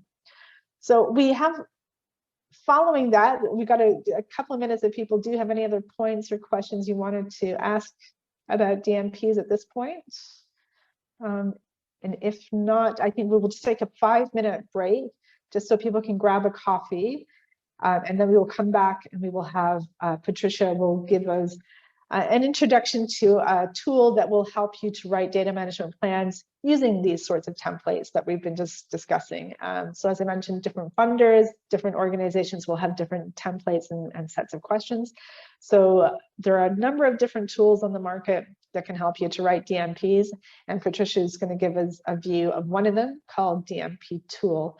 So if we can come back just at 11 o'clock our time, which is 6 o'clock your time, I think, we will then go into the demonstration and you'll get a chance to do a bit of hands-on activity. Okay, so hopefully everybody managed to just grab a 5-minute comfort break there and grab a coffee or something. Now we just want to go in, and my colleague Patricia is going to run you through the Dmp tool, which is one of the options you can use if you are looking to start writing your own DMP. And I think the benefit from using a tool like Dmp Tool or Dmp Online or some of the other ones that are available is that it helps you to write the questions in the right order and using the right kinds of structure as we mentioned in the last session. So I will hand over to you, Patricia, and you can run us through the tool. Thank you, Joy. Yeah, I'll do a quick run through Dmp Tool and all the options and functionalities that are there. You will have some time to play around and log in afterwards, so don't worry if you can't follow along right now. I'm gonna do this at like, well, the speed of someone who knows the tool, I guess, and not someone who logs in for the first time. So Dmp Tool is, and Jennifer kindly put the link in the chat already, is a free tool, free at the point of the, yeah, for everyone to use. You just can create an account and start going. You can create the account by going to get started or signing in. There are institutions that are affiliated with Dmp Tool. The Hong Kong University of Science and Technology is one of them, so you can go to option 1.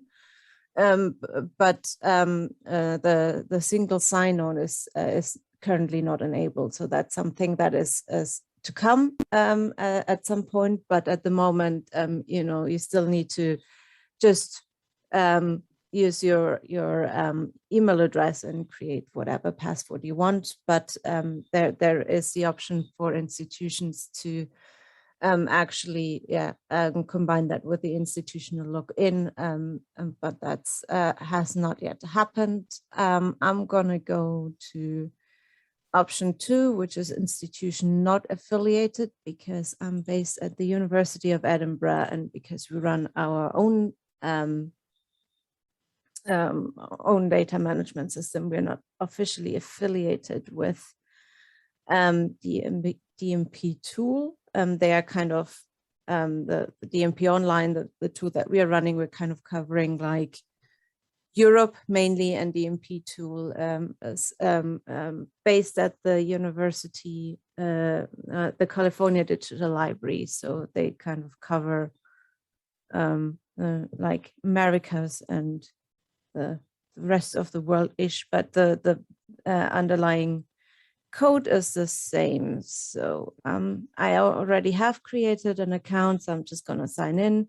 But creating an account just requires really to just put in your first and your last name, a valid email address, the organization, if you use step 1, will be pre-filled, and then just basically pick whatever password you want and accept the terms and conditions. And they're actually fairly short if you want to read them. So that is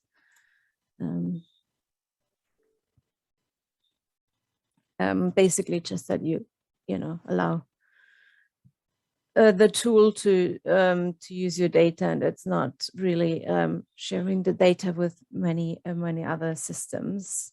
So once you log in, you end up with a dashboard. The first time you log in, this will be like basically empty. If you regularly use the tool to create data management plans, they all show up in a table as the plans that you have, and you can go back in there and edit something that you have started. And you can also just have shortcuts to certain actions here that I will go through in a bit more detail. And if you really wanted to, you could like remove your plan, or if you have created a plan that is actually like really good and you're doing something very similar, you can just create a copy for a new project as well, and that will copy all the most of the information that you have in one of these plans into a new one.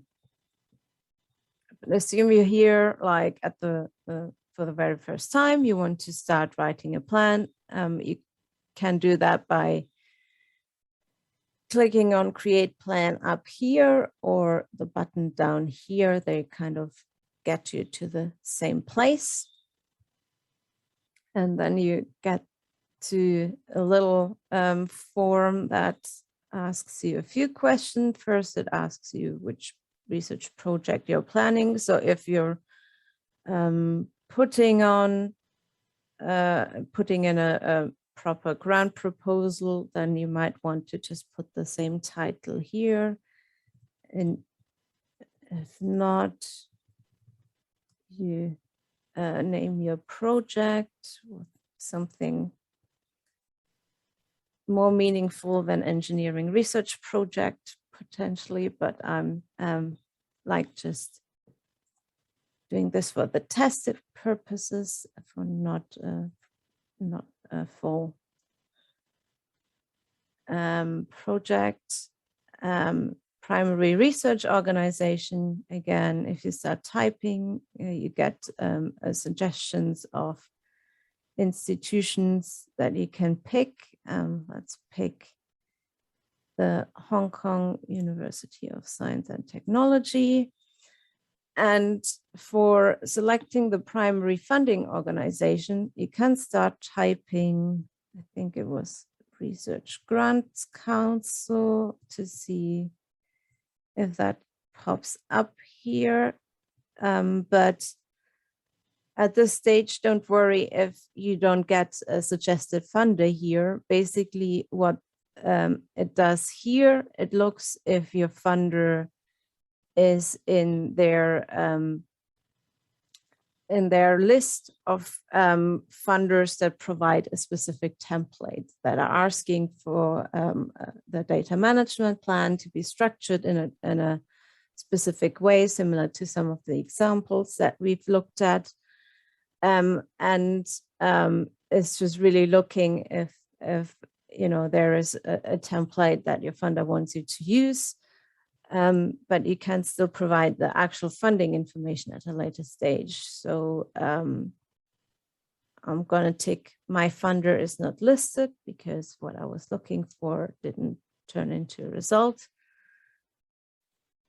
So assuming that the Research Grants Council doesn't have a template yet, and I'll just see what happens if I start creating my plan from here. And it tells me it has like successfully started creating the plan now, and it's based on the default template. And the default template in that case is a template that the Digital Curation Centre has created a few years ago. And it looks very similar to some of the examples that you've seen, and we will can give that a look, and we'll give that a look in a few more seconds in more detail. So if you have a project abstract, you can provide that here. You can also pick a domain that you're working in. I've called this like an engineering research project, so I'll pick engineering here. if you have already a project start and end date, you can enter that as well. I don't know the ones for mine yet, but I'm gonna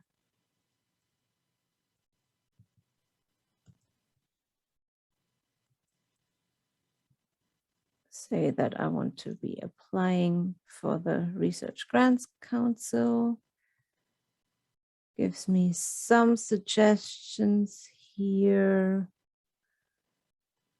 for Irish and some other countries, but mine isn't in there. So says that it will then create a new entry for the new one. I planned that. I don't know my funding opportunity number, but if you get like that successfully awarded and you have a grant number, you can add that here, and related works lets you add any articles or any software related to the project if you have that. And I'll click save, which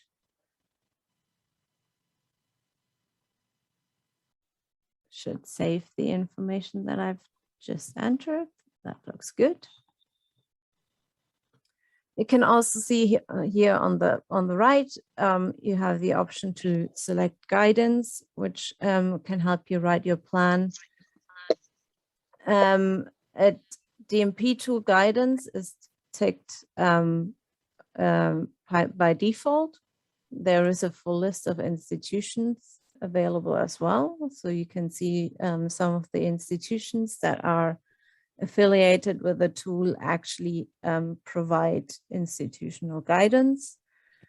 So it's just worth at some point checking if your institution does the same. For some question, that is quite nice because they highlight then like any institutional storage options that you might have, or link to relevant university pages on the ethics side of things, or intellectual properties, or the areas where you might want to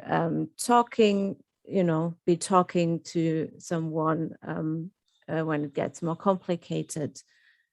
You might have the initial pointers in the tool already. And Jennifer just highlighted that, yeah, you're working on their own template, and I assume that also comes with some guidance to go along with it. So I in a bit later that will be coming as part of the institution working with Dmp tool. But for the moment, I'll leave the standard guidance ticked here, so you can just see what that looks like.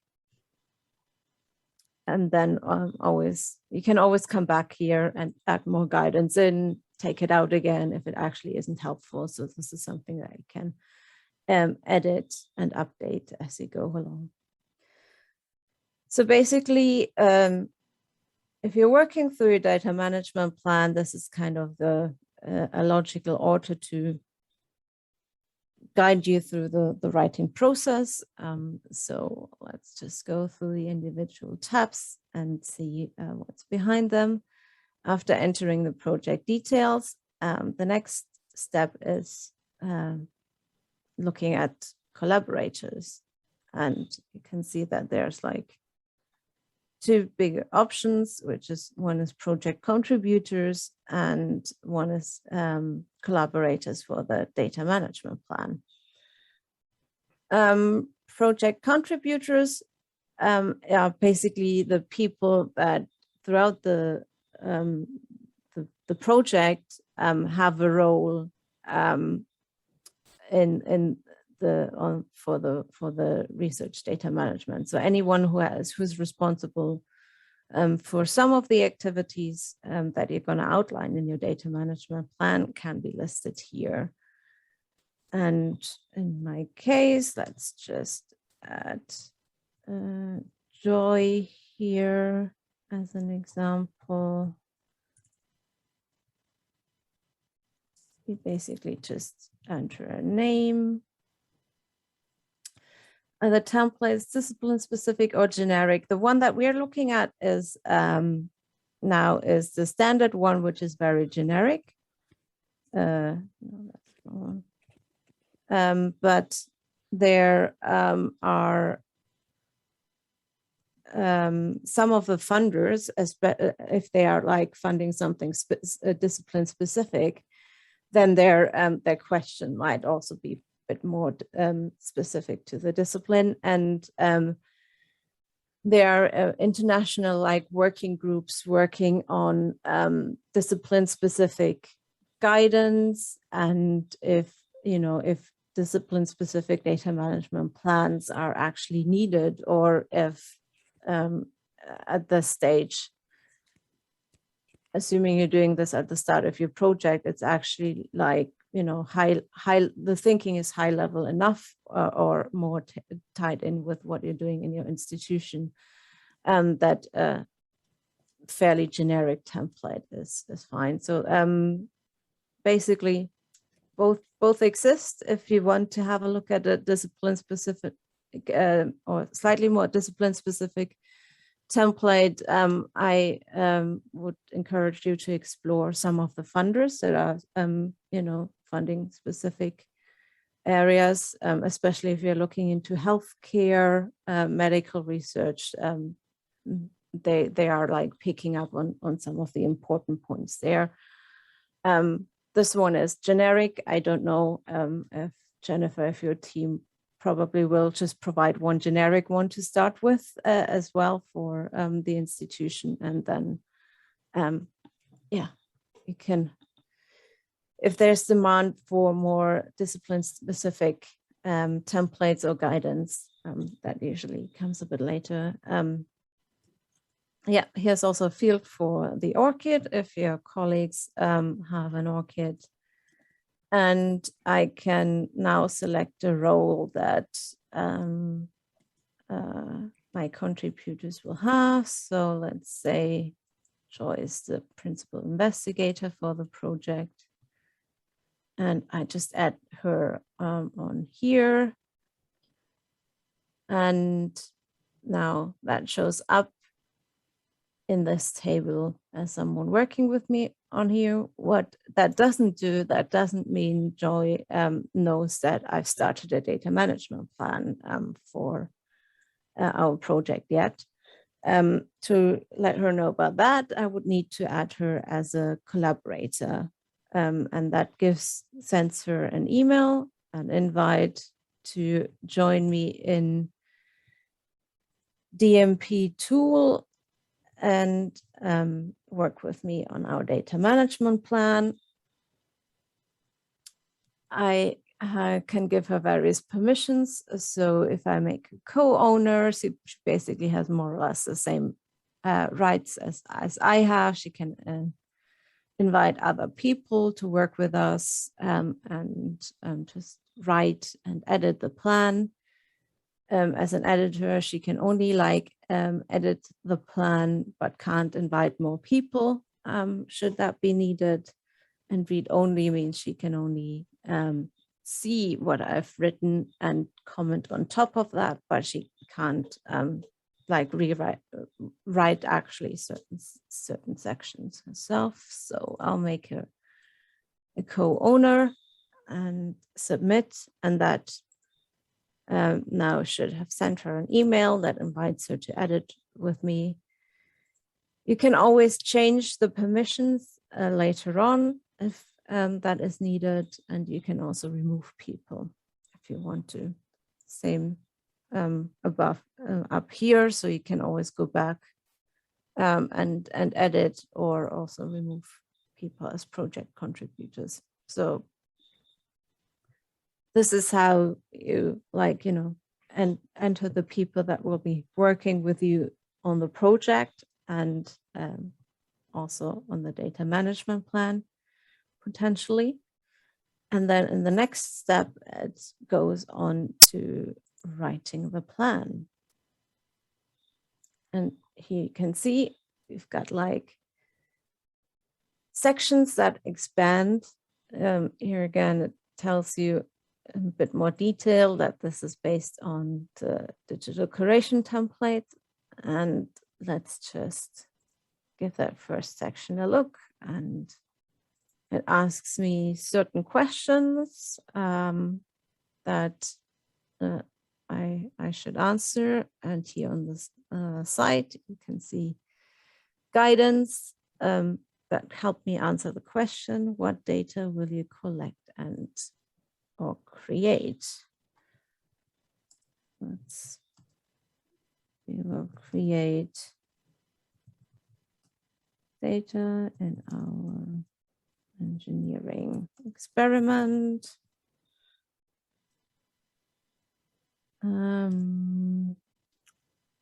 What type? It will be measurements in, what are they in? CSV format. This is not the best answer, but you know, gets you going. Let's save that answer, and tells me that I've now answered this. So once I start collaborating with someone, here you can see who was the last person that answered or edited a certain answer. You have some basic formatting in here as well, so you can add like tables, which might be especially interesting to if you have several data sets that you want to refer to, links, bullet lists, and things like that. Let's just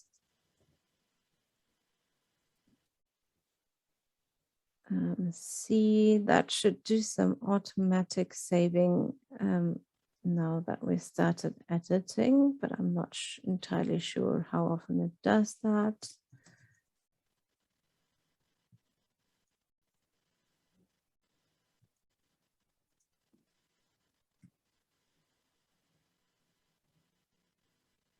If in doubt, no, it's like, I don't know if that's now me auto-saving. I created conflict. I basically just pressed the button when it was auto-saving. Oh no.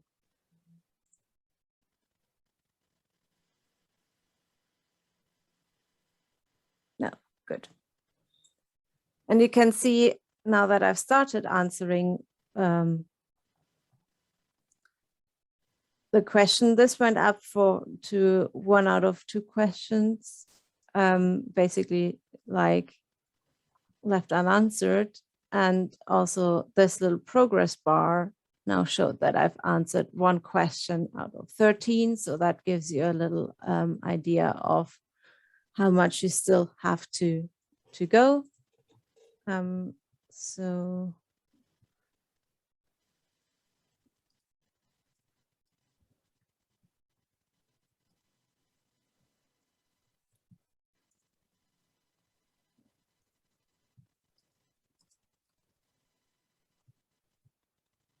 like same here, if you click now saving, it moves on and shows that I've now started addressing this whole section.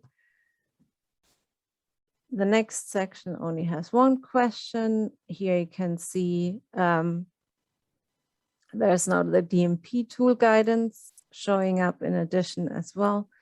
The DCC one is there because that's what the template is created. So if you use any funder template, it will automatically show the funded guidance that comes with that here. And then in addition, you can add in any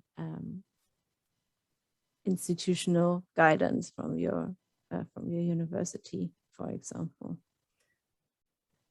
But yeah, it's basically mostly the same in this template. It's free text fields and to help you address certain questions, but in it can be when you have like customized institutional templates. You might also just have like, you know, certain selections, check boxes. So it doesn't really always have to be a full text answer that you provide if it makes sense to answer a question with pre-given options that can be added in by your institution.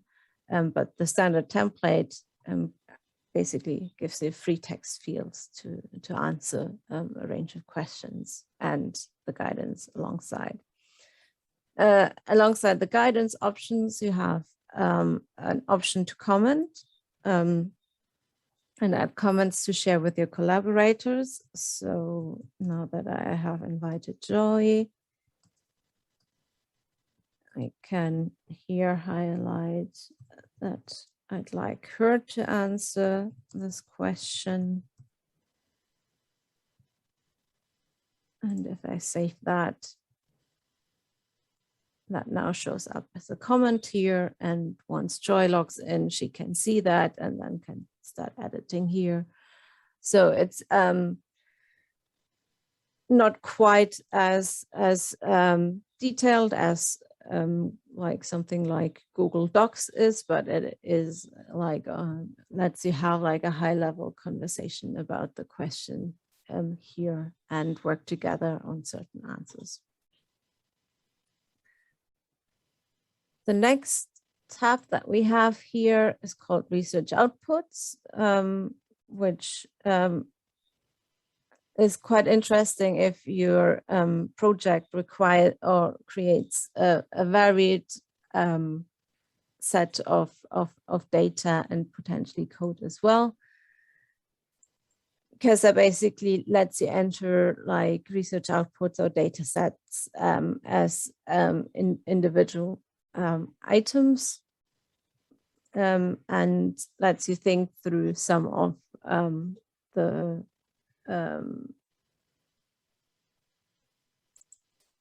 important information about them. So let's say we create a data set that is like measurement data. You can give it an abbreviation if you want to. And that is especially interesting if you want to use that while writing the plan. If you just want to refer to certain data sets without always having to give the full information, then, you know, like MD1, measurement data 1 or something could be a useful abbreviation to have. Does it contain sensitive data? No, so I don't tick any of the boxes. And then it gives me the option to actually think about the repository already that this could be shared in at the end. And lets me add a repository. What this does, it searches the re3 database that Joy showed on her slides. So let's just, and it gives you the filters for subject area or repository type, or then a search option. So let's just search that. And here it gives me the option to pick data space at HKUST, which I select because I like our institutional repository and I'd like my data to be submitted there. Metadata standards similarly shows searches the RDA metadata standard that database that Joy highlighted. Let's see what that offers for engineering. And says like an engineering metadata standard. It's based on things like DataCite. DataCite is good. I've heard good things about DataCite. And it works with Dataverse, which I've heard is what the institutional repository is using. So let's try this one. I don't know when my project will be running yet, so I don't know when I will have the data ready, but I want to make it open. And I've heard that these Creative Commons attribution licenses are a good thing. So let's save that for now. And again, you get a little table that gives you that as like overview information already to, and you can add more outputs. They could be going for different repositories, have like different access options and release dates. So you can basically provide a lot of information in this research output field and then refer to it in writing a plan. And that means you don't like, especially if you submit to funders that want the plans to be kept short, it might be easier to provide that as like overview information instead of like writing a whole paragraph in every section and just make reference when you write your plan. It doesn't show up in the section yet, but that's something that they're working on, where you basically, when you start answering a question here, that you can connect that to one of the research outputs from these tables. And actually that makes the editing easier. So that's something that's coming in future improvements of the tool. And again, you can always come back here, edit, remove as you need, as you go along. And the next tab that you have here is the option to download what you've been working on. Quite often, you know, for a funder, you need a document that you need to submit with the application. You might want to, you know, share it with people, and you don't necessarily want to, you know, work with them on it. So you don't want to invite them to the tool, but you might want to share the final version. So you can do that by downloading a version of the data management plan at any time. You can pick a format, so PDF or a Word doc is probably most common, but there are others available if you choose to use them. And now in the download settings, it basically gives you various options to include some of the information that you've entered in the download, such as the project details, which is this here. So questions and section headings to format that.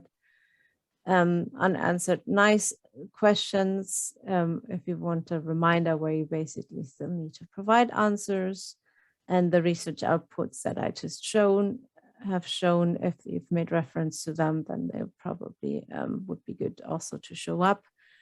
And you can actually even like play around with the font and the size settings. And this is an option here because at least in the UK, the funders are very specific about that. But you know, like you might not need that. And then if you download, then you get the data management plan. You can see the answers here, the sections and the questions. It tells you where I have not started answering it. And at the end, you can see the research output that I've added. So all the information that we've entered so far is here in the download. And the last option you have is called finalize and publish. So the Dmp tool basically lets you share your data management plan more widely if you want to. So the collaborators option only makes that visible for the people you invite. But if you have like Well, you know, work through data management plan, you could share that even more widely. So you have per default the plan visibility set to yourself, anyone you invite, and if your organization is affiliated and working with Dmp tool, those administrators can also see the plans. And then if you decide to, you could make the plan available for everyone who's affiliated with the same organization to see, or you can even make it public for anyone to view. At the moment, I can't do that yet because I need to answer at least 50% of the questions. So basically, the tool is kind of smart enough to have a basic understanding that if I've only answered one question, I've not provided enough information for this to be considered a good data management plan that is worth sharing. So I need to answer at least half of the questions for these options to become available. And then even if you want to go even further, you could even get a Dmp ID for your data management plan. So that is a digital object identifier for the plan itself. So not just the data you're going to be creating, but actually for the plan. And that also would push information to my ORCID record as well, and list my data management plan there. Again, I haven't answered 50% of the questions yet, and I would need to enable ORCID to work with a Dmp tool for that to work, but that is an option as well. What's also available here in the Learn section are some things for like to help you going. So if you have questions about anything that I just like showed through, it's basically there's a quick start guide that again explains how the tool works, and there are frequently asked questions as well. There are also public plans that you can have a look at. So that is what other users of the tool have shared publicly. And again, you can search here for keywords and see what comes up as well here. And you have the option to look at the data management plans as a PDF, and you can basically read and get inspired by what other people are planning to do in your discipline. This one even has this has the DOI for their data management plan, so we can have a look what that looks like. So that pushes the information to something called Dmp Hub and makes the information about the plan available, but just from here there is not actually a download option for the plan. But yeah, you could at least make the basically the metadata about your data management plan available like this. And if you're just interested in what, like, you know, funders require and which discipline specific options there are, the funder requirements option up here basically gives you an overview of the funders that have specific data management templates and potential example plans that have been written, any guidance and web pages that come with that. And, you know, that's if you're for the very first time following a funder template or are asked to follow a funder template, then this is basically giving you all the information in one place. And it also gives you a shortcut to immediately create a data management plan using one of these templates as well. So that's another option. That means you don't have to pick the funder from the template here, but you can start based on a funder, and you're immediately in the plan details option, picking the right template, and then you enter your project information here. It basically auto creates a title called My Plan, which is not the best one. I'd like to change that, but yeah, that's another way to just get started. And I think that's pretty much all the functionality that is within Dmp tool. And I've also talked for quite a while, so that took longer than expected. I'm sorry, but at least it gives you a full overview of everything that is available that you can do with the tool. Yeah, thanks very much, Patricia. I don't know if anybody has any immediate questions, but I think hopefully what you can see with Patricia's demonstration is that using a tool like Dmp tool, it takes a lot of the guesswork out of writing a DMP. So you basically are you can't really make a mistake. It tells you exactly what you need to write and where. And more importantly, it kind of gives you prompts and guidance to help you to fill in the template. So it's a lot easier than just trying to start with a blank page. So we would encourage you to take a look. I think what we wanted to do for the last 15 minutes or so of the session today was just to give you now a chance to go and try to set up a DMP account and to start working through a plan. So maybe if I can share my screen, Patricia, I'll just share the slide with the instructions. And then we'll go back to your screen and you can show people as we're going through what we're trying to do. So the last thing we want you to do is to go to dmptool.org, and I think the link is already in the chat. And we want you to register for an account, and we'll walk you through this as we go back. So we'll just give you the instructions now, and then we'll go back to sharing Patricia's screen and walk you through it. So we want you to register for a Dmp tool account by going to the link. Then we want you to start a new plan. Once you've registered, select HKUST as your organization, and you can either choose no funder or a mock plan to start working with a blank default template.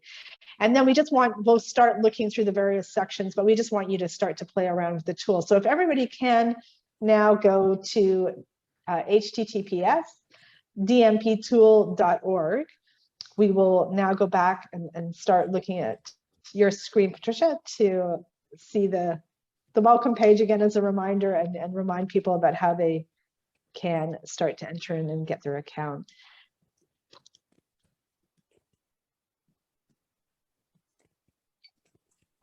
Yep, that's great. Should be back. Yes. So again, you can either pick get started here or sign in the top menu. For you want to pick option 1, which is looking for your affiliated institution, and then if you start typing, Hong Kong University of Science and Technology, that gives you the option. If you then click go, you get to the next screen, and that if you're new, you pick the right side for creating an account. Just enter your first name, last name. The email address can be your university email, but it could also be a different one if you wanted. Check the box to accept the terms and conditions. Ensure that you're not a robot. And then if you click create. And yes, So you Jennifer highlights it it is not smart enough to know the acronyms, so the abbreviations, it doesn't work. So you really need to type Hong Kong University of Science and Technology. Or I think if you type type it like this, I think that works as well. But you basically need to type something from the string. And if you pick the abbreviation, then it like doesn't know what to look up for any longer. So it's not that smart, the database, but if you start typing. Hopefully. Yeah, hopefully if you're starting, if you're having any difficulties, let us know in the chat. We know when we did this course last week, the first cohort, there were a couple of people out of the cohort who had a bit of difficulty, but I think most people had no problems getting their accounts set up. So we'll give you a minute or two just to go in and get your account set up.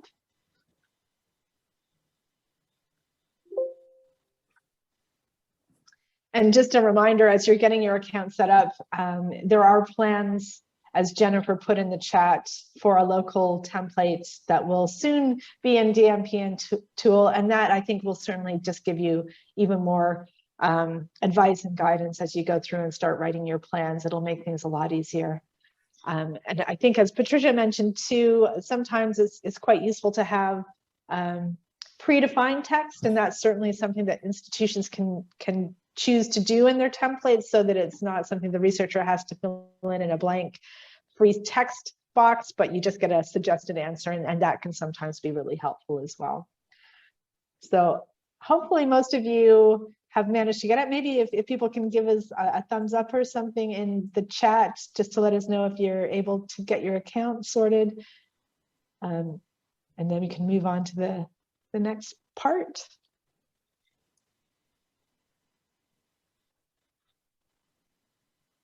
So I'm not seeing anybody saying they're not in, so I think we'll take that as a good sign. So the next thing, once you have your accounts, what we would like you to do then is to create a plan. So if you again go to your dashboard when you log in, you can choose to create a plan. And you can choose it either at the top, as Patricia's showing, or at the bottom. So for this one, you can just put in, you know, any old title, test, or something similar. I think choose that option, the mock project for testing, or you can choose no funder. It's up to you, whichever one you like. And that will give you the basic default template. You can start writing in your association again. Remember, the acronym won't work. So if you start writing Hong Kong University of Science and Technology, it will then appear. And we don't need to have a funder, so that is all we need to enter. And then you just click Create Plan at the bottom, as Patricia is showing you. And I think what we just want to do quickly for 10 minutes or so before we wrap up is to go to the right plan tab. So if you're in and you can move to the right plan tab, we wanted to give you a chance now to explore. Patricia showed you the first couple of sections in the demo. So you're familiar with the kinds of questions that you get asked in the data collection. So maybe you would just expand that tab, Patricia, we can remind people of what there's 2 questions that you have to answer here. And again, it was the question about what data will you collect or create? And going back to our review of the DMP, this is where we would encourage you to be as specific as you can within the knowledge that you have at this stage of your project. So try to be as specific about the kinds of data you'll collect and the formats and the volumes that you'll be working with. The second question there is more about the methods that you'll use. So how will the data be collected or created? And as you can see in the guidance, it does give you those prompts again on things to consider. So this is where we really want to get evidence that you're kind of working towards community norms with your methodology for collecting data, using the right standards wherever that makes sense. So again, what we're hoping that you can see by going through this kind of demo and run through of the tool and the sections is that by reading the guidance and not just going straight to the blank text and answering something, it'll tell you really what you should be considering to answer there and give you some prompts. And in many of the guidance questions or guidance fields that you get, there will be links to further information if that's relevant. So maybe we can move on to the next section, which is the documentation of metadata. And again, this is one of the ones which can be quite tricky. So again, Patricia showed you that the Dmp tool can pull in that RDA discipline-specific metadata resource that I showed you in my slides, and you can start to look for relevant standards that can help you. But again, I think partly what you might want to consider here is maybe inviting somebody from the RDM team to help you write this section. So if you're not entirely sure what standards to use, again, using that collaborator option, you can invite somebody like Jennifer maybe to help you to think what should go into that box. So as you're going through, it's always good to read that little bit of guidance in the right-hand column and just make sure that it's covering everything that is expected to be there. And I think the other thing to bear in mind is if you do use a specific template, so eventually when the HKUST template goes into the tool, what you'll see here is HKUST guidance. So there will be specific links and information that you'll find in that section that will help you to write this, and probably links to people who can help you. So, you know, if you need to think about, I don't know what to put in here, you might find that there's some advice or a link to take you to the right place. So if we move on to maybe some of the other sections that you haven't seen yet for the last few minutes before we wrap up, if we go to the ethics and legal compliance, I think this again, you know, remembering the DMP that we looked at back during the group activity, we had one from the social sciences that clearly had some ethical constraints, and not everything could be shared. And there was some good discussion going through the chat about what you might need to consider and ethical issues and consent forms. So you can see here in the guidance, they are asking you exactly those kind of questions. Have you got consent to do any kind of sharing that you're planning? How will you protect the identity of the participants? Like, will you anonymize data? Will you only share the anonymized aggregated data? Is there kind of any specific handling requirements? So maybe there are even specific things you have to consider during the active stage of research about how you'll allow collaborators who are working with you to gain access to this. So thinking through some of these questions. And I think this is one of the sections, again, where it's really important to think about using that collaborator tool that's built into Dmp Tool and other tools. I think this is where you probably, if you have an idea of what you think you want to share and how you're going to do it, this is where you might want to invite somebody from the ethics team early on to make sure that you get, you know, flag it up as early as you can in the process to make sure that they're aware that you'll be coming to them for some support and getting a consent form that meets the requirements for sharing. So that's, again, a really good place to start thinking about collaboration and not trying to tackle this yourself. If you were looking to share data using something like a safe haven or a data vault or some sort of authenticated means of providing access, you might need to include somebody from your IT department there that might be able to help you to understand if that's possible at your organization. So again, you might choose to invite somebody from another part of the university to help you to fill that in. So I think if we move down to the IPR, I think this is another section that obviously benefits from having some additional expertise come in. So you as the researcher know who your partners are, what intellectual property you're bringing into the project, and what intellectual property your partners are bringing in.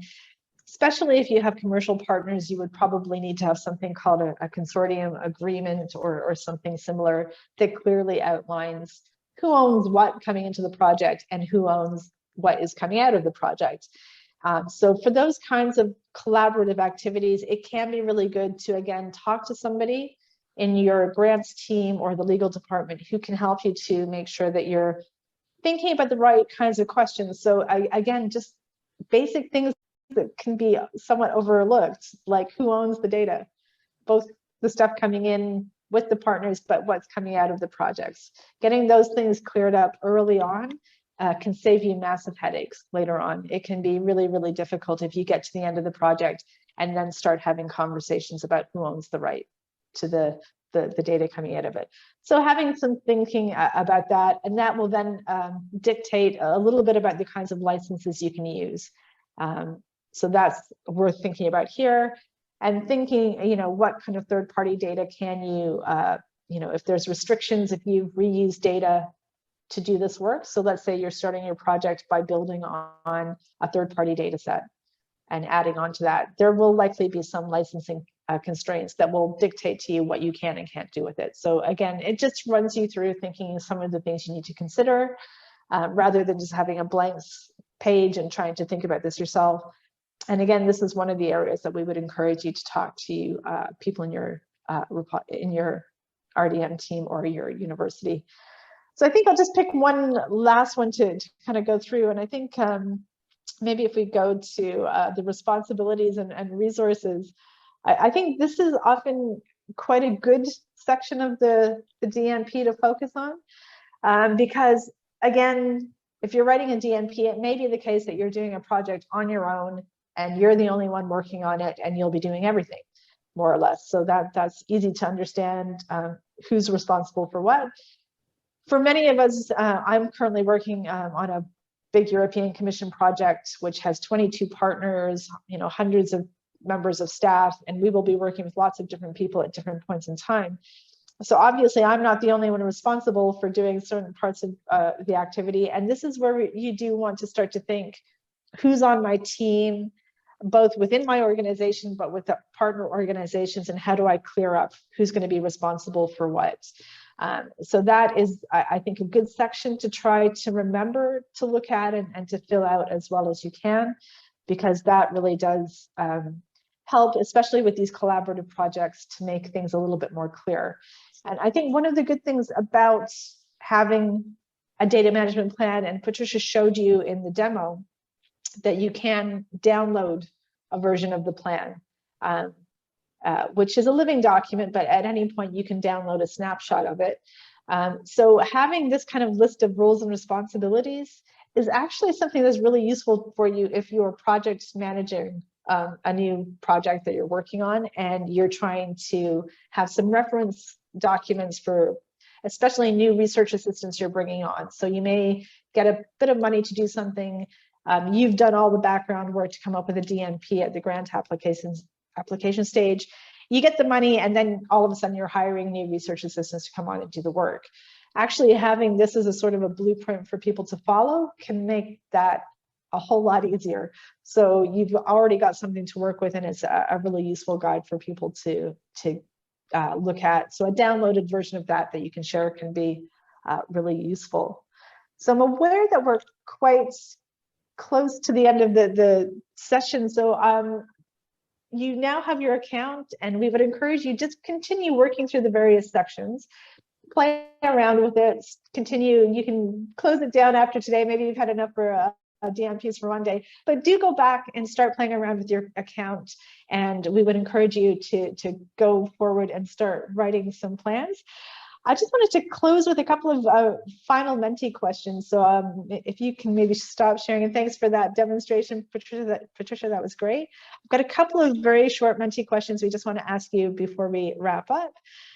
If I can get back to my Menti, maybe shut it down.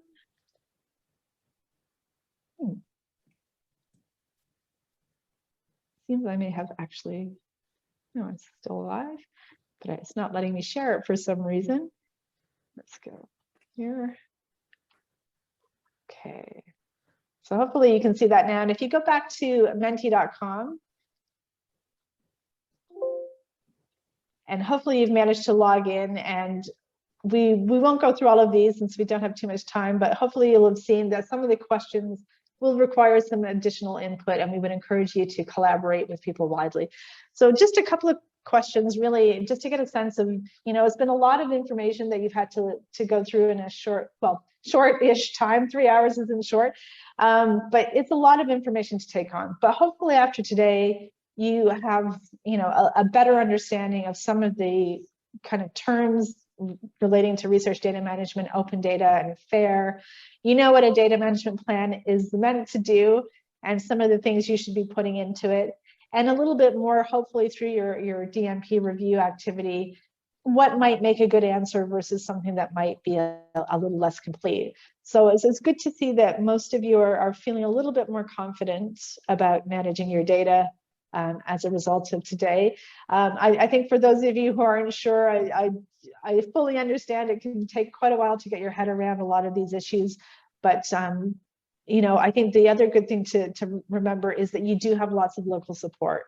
So you've got a great RDM team locally who are there, you know, to help you continue the journey that you've started today. So the last question I just wanted to ask you is, again, based on your participation today, how likely do you think you will be to develop a data management plan for your next activity? Is this something that you're likely to do, maybe going to do, or not likely, or maybe it's not relevant for you? It's maybe there's something else. So a few of you are kind of on the fence, maybe. Some of you are thinking you might definitely do it. That's great to see. I think, you know, the level of detail you go into a DMP will depend on whether it's funded research or unfunded. It's always good to kind of think through the questions, even if you don't write a fully fledged, really detailed plan. It's always good to start thinking about that anytime you do new research, just so that you can get a sense of some of the issues that you might encounter as you go forward. So I think we can stop sharing that, and I just have a couple of final slides to share, because I don't want to keep you too much longer, especially in the middle of a typhoon. So let me just go back here, see if I can share the screen. It's not letting me for some reason. Okay, it's not sharing, I don't think. It's now showing up. Yeah. We are seeing the browser. Okay, the slides come back up yet? No. No, I'll share again and try sharing the right thing.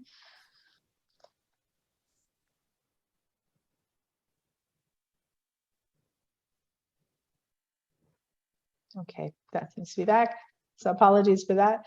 So yeah, I think hopefully what you'll have picked up of going through all of this is that, you know, when you're writing DMPs, and apologies for this this technical glitch here, which I don't know why that's going on. So apologies for the fact it seems to have frozen, but I won't go into too much detail. This is just a couple of slides to go through. So really what we want you to go away and take away from today is that, you know, DMPs are good practice. It helps you to think about the sorts of things you'll want to do with your data, who needs to have access to it at various points in the life cycle, and really start thinking about how you'll share and manage it over the short and longer terms. So start that early, because it's so much easier to plan things in advance and be aware of some of the challenges that you might encounter, rather than only thinking about it once you encounter a problem. As you saw, make use of these freely available tools like Dmp Tool, because that can really take all of the guesswork out of what should go into it. And it will help you. I think actually by reading the guidance, it's actually like a little tutorial, as well as some of the good practice to think about including. We always encourage people not to feel that they have to write plans in isolation. No one person really should have all the answers. I think, you know, you as the lead researcher will have many of the answers, but things that are to do with ethics or IPR, licensing, long-term preservation, these are all things you probably need some help with. So do reach out to people, whether you're using the tool or just, you know, in person, talk to people and make sure you get some guidance when writing the plan. Last 2 points here: be realistic about the plan. It's not meant to be an ideal gold-plated plan. There's no point in having a perfect plan if you can't actually put it into practice. So what you really want is something that you can actually put into practice and is achievable. And remember to update the plan as you go along. It's not meant to be you write the plan at the start and put it away and forget about it. Come back to it, update it, keep it going, and it is really a useful document to you and any of the collaborators you're working with. Go to your local team for support. So this is just a screenshot of your local support pages at the library team at HKUST. They're there to help you out, so do make use of them. They've got a lot of expertise and they can help you if you're stuck on any of these points. Last point here is just to remember that data management planning, it can seem like a lot of extra work. It can seem to many people like a bit of a hurdle that they have to jump over as part of the grant application process. You know that in a couple of years' time, RGC will be requiring DMPs, so it will be something you have to do. But it's worth remembering that they are actually really helpful tools to help you avoid data loss, to help you get more fair data, so that those data that are findable, accessible, interoperable, and reusable.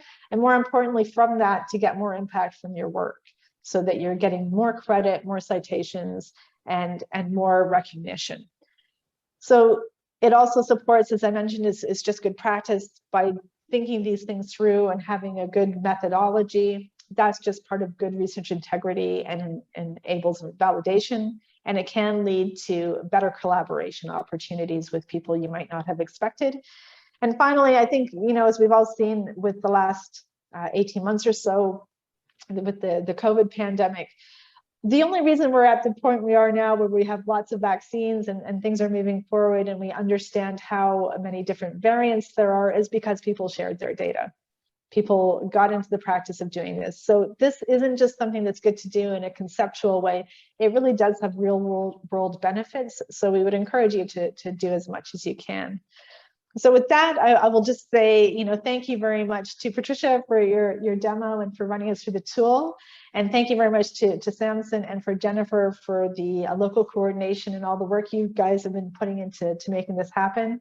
And thanks very much to all of you. We're really grateful that you've taken 3 hours out of your day to come and learn about research data management and data management planning. And we hope that you continue on your journey and, you know, get in touch with your local support or come to the DCC website and we can point you to more resources. And finally, just a special thanks, since you're in the middle of a typhoon. we're very grateful that so many of you have joined today, and we hope that, you know, things aren't too bad overnight. And we just thank you very much, and hopefully at some point we'll see you in person once things settle down a bit. So thank you very much, and have a good night. Thank you again for Joy and Patricia's presentation. So I hope everyone like me understand more about DMP from today's workshop, and also start to use the DMP tool in the future. In terms of the feedback form, we will send out tomorrow afternoon, the earliest, due to the bad weather situation. So we look forward to your feedback, because it is very important for us to create more different talks for you. And for students, your attendance will be recorded. And again, because of bad weather, I think it will be reflected in the system to tomorrow afternoon, the earliest. So thank you again for your participants, and hope everyone have a good evening, and also stay safe. Thank you very much. Yeah. Thanks everyone. Bye. Thank you. Bye-bye.